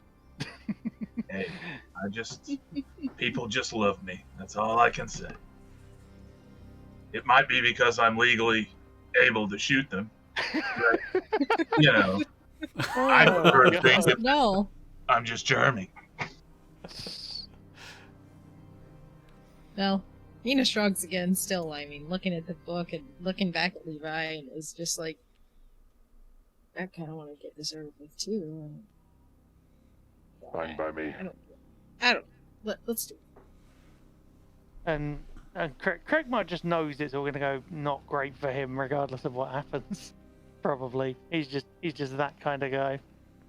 Nothing's really gone well so far. Great for me. Levi? So he just follows Levi, and and this time, Kregmar looks at the door, sees, much like the previous ones, that they found that there is a doorknob on this one with these sort of interdimensional doors. That seems to be a thing. Would I be right in saying that, DM? Mm-hmm. And he sort of looks at the doorknob, looks at the other two, and he just goes, Are we ready? I was born ready. Let's go. Enough with the one-liners. No, literally, I was born ready. I don't want to know what that even means in your context. and he just pulls open the door, and he tries to peer through and realizes he can't see through it, so he just kind of steps through as gingerly as he can, like trying to just keep his balance, just to make sure that he's not going to sort of trip over anything or whatever. Okay. And this time he doesn't get blasted back by anything lethal. At least not yet. Not yet. Does Kregmar disappear through the door? Yes. You know, Mina. He's got like the ultimate nullifier in his pocket. He's just been carrying it around. This might be a good time to just let him go through the door. And us take a different door, and you know what I'm saying? I don't want That's him what we're to doing. trip. I'm gonna. You want Warmaster I'm gonna let Kregmar you to go do off on his own separate adventure. I don't want him to trip and kill all of us with his whatever. It's not that I don't trust him, but I did see him lose a fight to a door. And head's hurting, and I'm a little more sober right now, and Oh no. I get that way, self-preservation starts coming up to the forefront. So if you want to, I'm good with it. Wow. She just looks at him and she's like, "Don't put that pressure on me. If you don't want to go with them, you shut the door. I'll let you decide." Oh wow! No. Now you've done it. Now you've done it. No. I'm not making that decision. You could have just decided to come through rather than deciding on whether he would shut the door. Look, I had enough trouble deciding about the baguette. Good point. Good point. I can't abandon the bastard. It's too much training. We're loyal to a fault. I was hoping that, you would. Never mind. I walked through the door. What the hell? She just looks so stunned and I don't know. Dictionary next to loose cannon. Oh yeah. So anyway, she just walks behind him and closes the door.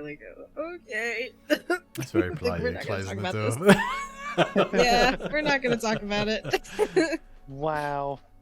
We have our secret. As you come through the fog, you see Kregmar standing in a large hallway with lights on. And in front of him is a group of people. They're all wearing clothes that we'd recognise as modern day attire. One of them has a Hawaiian shirt. He has a camera around his neck. There's a lady in a sundress with a big hat on. And a couple of other people in sandals and shorts. And one of them, though, is in a polo shirt and dress pants. And he has a machine gun, what we'd recognise as a machine gun, slung round his shoulders and hanging in front of him. And he has a hand reached out towards Kregmar, and now you two, as he's saying to the group of people that he's with, "Oh, what a treat, guys. It looks like we've got some 23rd century treasure hunters coming down into the underground, probably looking for something. We see this thing a lot on our tours. Very exciting. Hey guys, do you mind if some of the folks take some pictures with you? Is that okay?" It's okay with me. Do any of you have gin? Oh, guys, that alcoholism was quite rife in the 23rd century. So if anyone's got any booze, just hand it on over. Per gin, and I can pay. And I bring out the past coin. The old money. Yeah. really old money. Yeah. Guy looks at it and he's like, "Oh, this is like a 400-year-old coin. I mean, this thing's really valuable." And then someone trades you a bottle of gin for it, like one of the small little hotel like the ones. little airplane. Yeah, he's like, trade. He's like, will you take this? Is that all you got? I've only got some whiskeys, buddy. I don't have any other gins. No, you gotta have standards. Okay, yeah, here, trade me. All right, he gives you like a handful of little hotel booze bottles for I it. slip all those into my pockets. Because of course you have enough pockets. I mean, of course you do. Mina, the guy with the machine gun will tap you on the shoulder and ask if you'll come aside for him for a moment while everyone's fawning over Craigmar and Levi to get pictures and give Levi booze. Oh, and sorry, I should say, when the guy said, "Oh, do you mind if I take pictures?" You know, if we take pictures, Craigmar just sort of looked him up and down, realized that he wasn't pointing the gun at them, and just kind of shrugged and was just like, he just nodded. He didn't even speak. He didn't want to sort of potentially get into any more unintended, fracas with anybody. He just didn't want to cause any trouble. He was just like, "Yep, fine. You're not gonna, you don't look like you're gonna hurt us, at least with that." So he just kind of nodded and was like, "Yep, this is fine." That was what he was thinking in his head. The man pulls Mina aside, and Mina, as you can hear, one of the tourists screaming to her husband, "Hey, honey, take a picture of me while he points the gun at my head."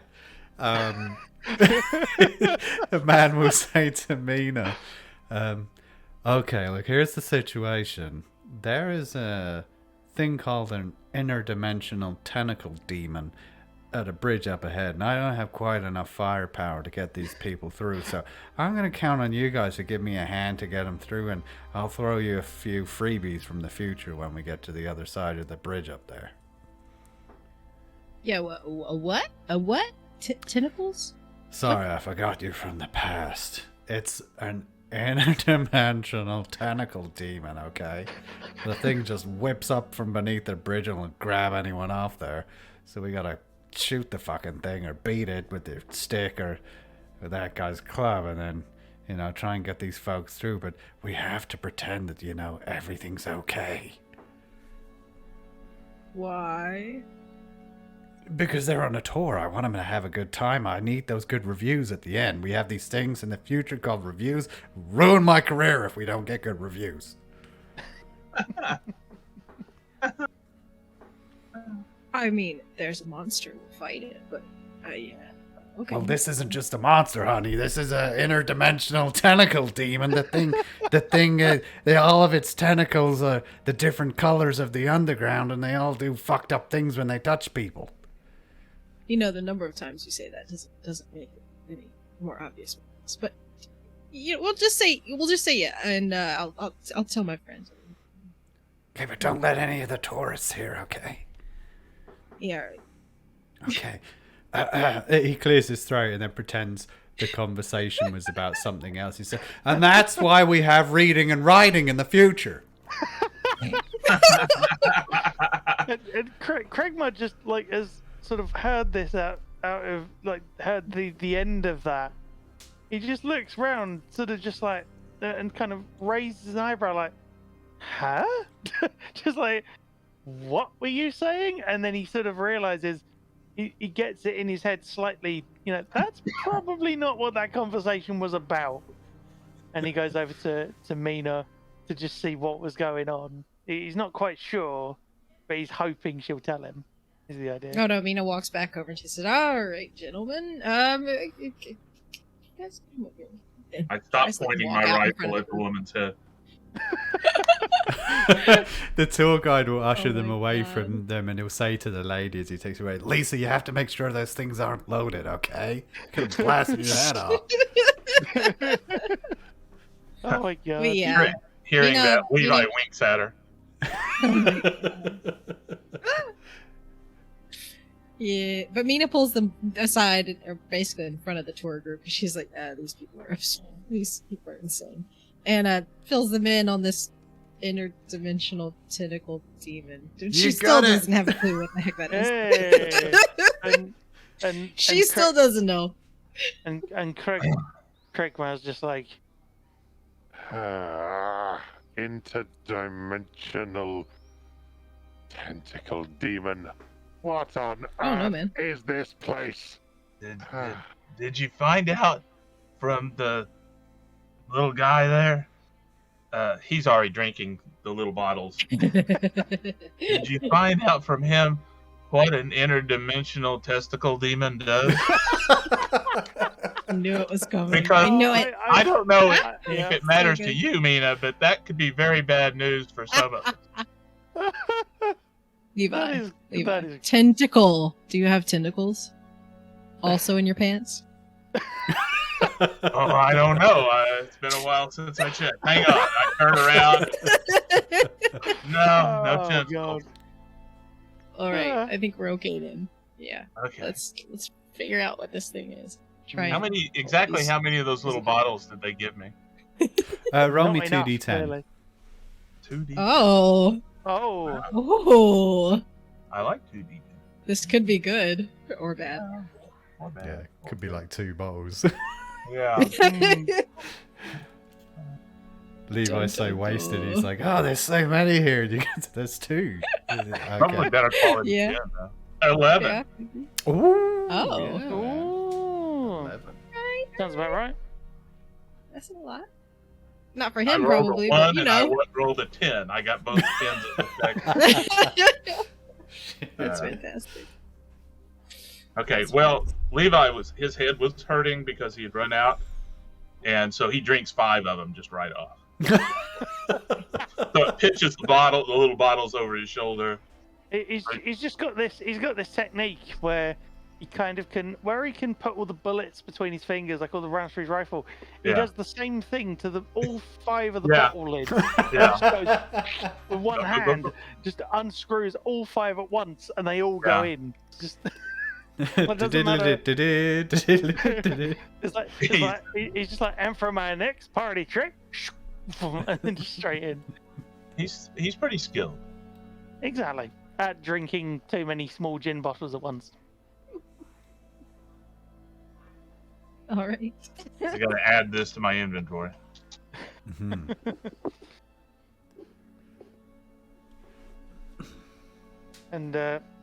And Craig Ma just looks over at Mina and just kind of says, So you've agreed to confront this tentacle demon with our new allies' help, I suppose? I told him if there was a monster, we'd fight a monster. But, Fair enough. Yeah. A testicle demon. and me, I can just see Mina and Levi just look at him, and they both just say, just Tentacle demon, Levi. just What did I say? I am not going to answer that for the sake of everybody here. he just just at this point. Just let And Levi is genuinely confused. and Craig Ma realizes this, and he goes, Moving swiftly onwards, what's the plan? Well, we draw it out, and I shoot it. You know, the standard plan. I'll aim for the testicles. I've known that to work a time or two. and Levi, you know, Craig Ma looks at you, Levi, and just kind of shakes his head. He's just like, he's like, I'm kind of done with this now, and that's kind of what's going through his head. He's like, and then he looks at Mina, and Craig Ma just kind of says, Four of us against whatever that thing is. I wonder if we can do it. I wonder if we can vanquish this thing and still emerge with our sanity intact. After what you've told us. Who says my sanity's intact? And he just Craigmore just nods at Levi, and he's like, Of course. he's just fully aware. You know, nobody drinks this much alcohol without a reason. Yes, I'm self-aware. Thank you. Yes, nobody drinks it without a reason, but then again, you are a reason, so you've got one there. I got that. That's my name, and yeah. Also, no one drinks it without Levi's. See, I can joke. Yes. Anyway, yeah. So Craig was just kind of partially ignoring Levi, just chattering away to himself over on the other side. He's just like, "Yep, fine." I think that'll become more the predominant attitude as we go forward. Well, just Craig ignoring Levi.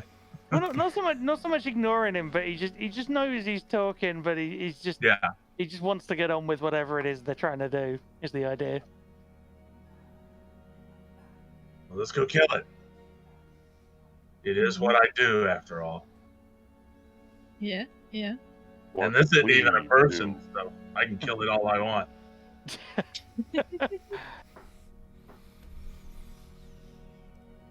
Okay, guys, and on that note, we'll come back next week so the party can kill an interdimensional testicle demon. If that's not the stream title, that's what it is now. It is now. Maybe you've improved it. Prepare for the teabag attack. Oh, God. It is now ostensibly an interdimensional testicle demon. Good lord. Mm-hmm. Oh, this scarf I'm wearing? So good. Levi's wearing it. And a nice lady at dialysis made it for me. And it's got pockets at each end of the scarf to keep your hands clear. I know the kind of thing. They're lovely. And when she gave it to me, I asked her, how did you figure out how to make a grenade scarf? and so this is where Levi's keeping his gin currently. I love that, man. A grenade scarf. That is. So that's what this is. This is part of the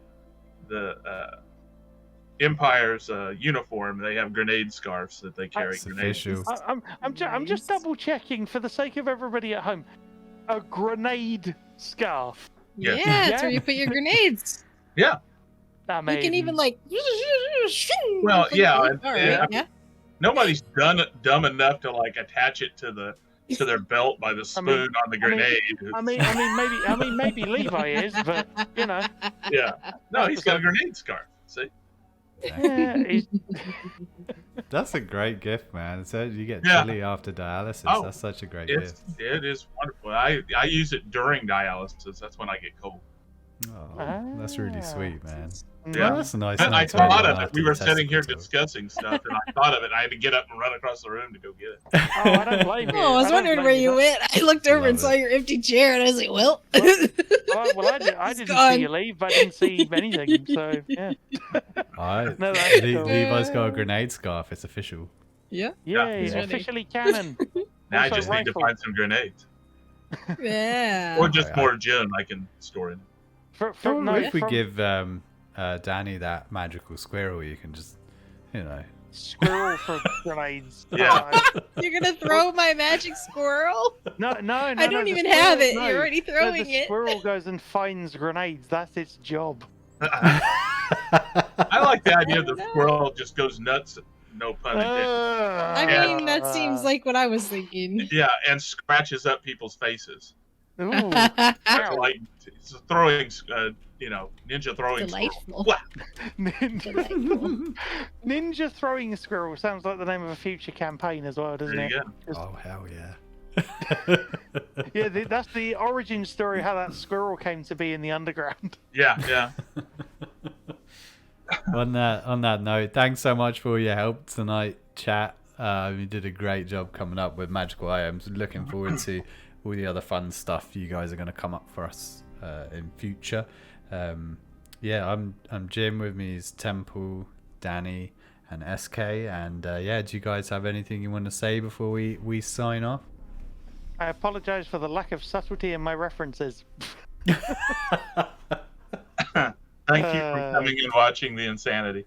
Yeah, Yeah. exactly. Yeah. Thank you so much, chat. It's great. It's good fun to do this every week and just try and sort of get through all of these odd situations. And it's good to know there are people interested in watching a bunch of blind people, gamers without sight, however you wanna look at it. Just do this just for a laugh, get together and just do ridiculous stuff via dice rolls and characters. So much fun. And thanks Jim, DM, however you wish to be referred to, and the rest of the party, Danny, Temple, great work, fantastic. Yeah, love it, man. And thanks MBG for moderating the chat again. You the man. Indeed, Thank you. MBG. Well done. Yeah. All right, And, guys. I was going to say, speaking of RPG stuff, shameless plug. Well, not RPG stuff. But speaking of orcs and things, which often crop up in RPGs, I'll be streaming Space Marine, Warhammer 40k Space Marine for a couple of hours. What is now tonight, because it's now transitioned over to the new day, like the next day here. So there'll be lots of Space Marines, etc. For the Emperor. Yeah. Exactly. Man. In the Emperor's name, etc. All of that tonight. Love it. Man. At 7 p.m. GMT with Janissary as well. Ooh. So, but thank you so much for this. It's been a great session once again. Yeah. Yeah. Thanks, everyone. Catch you next week for those interdimensional testicle demons. Looking forward to it. Yep. Party. All right. Bye, guys. Bye. See ya.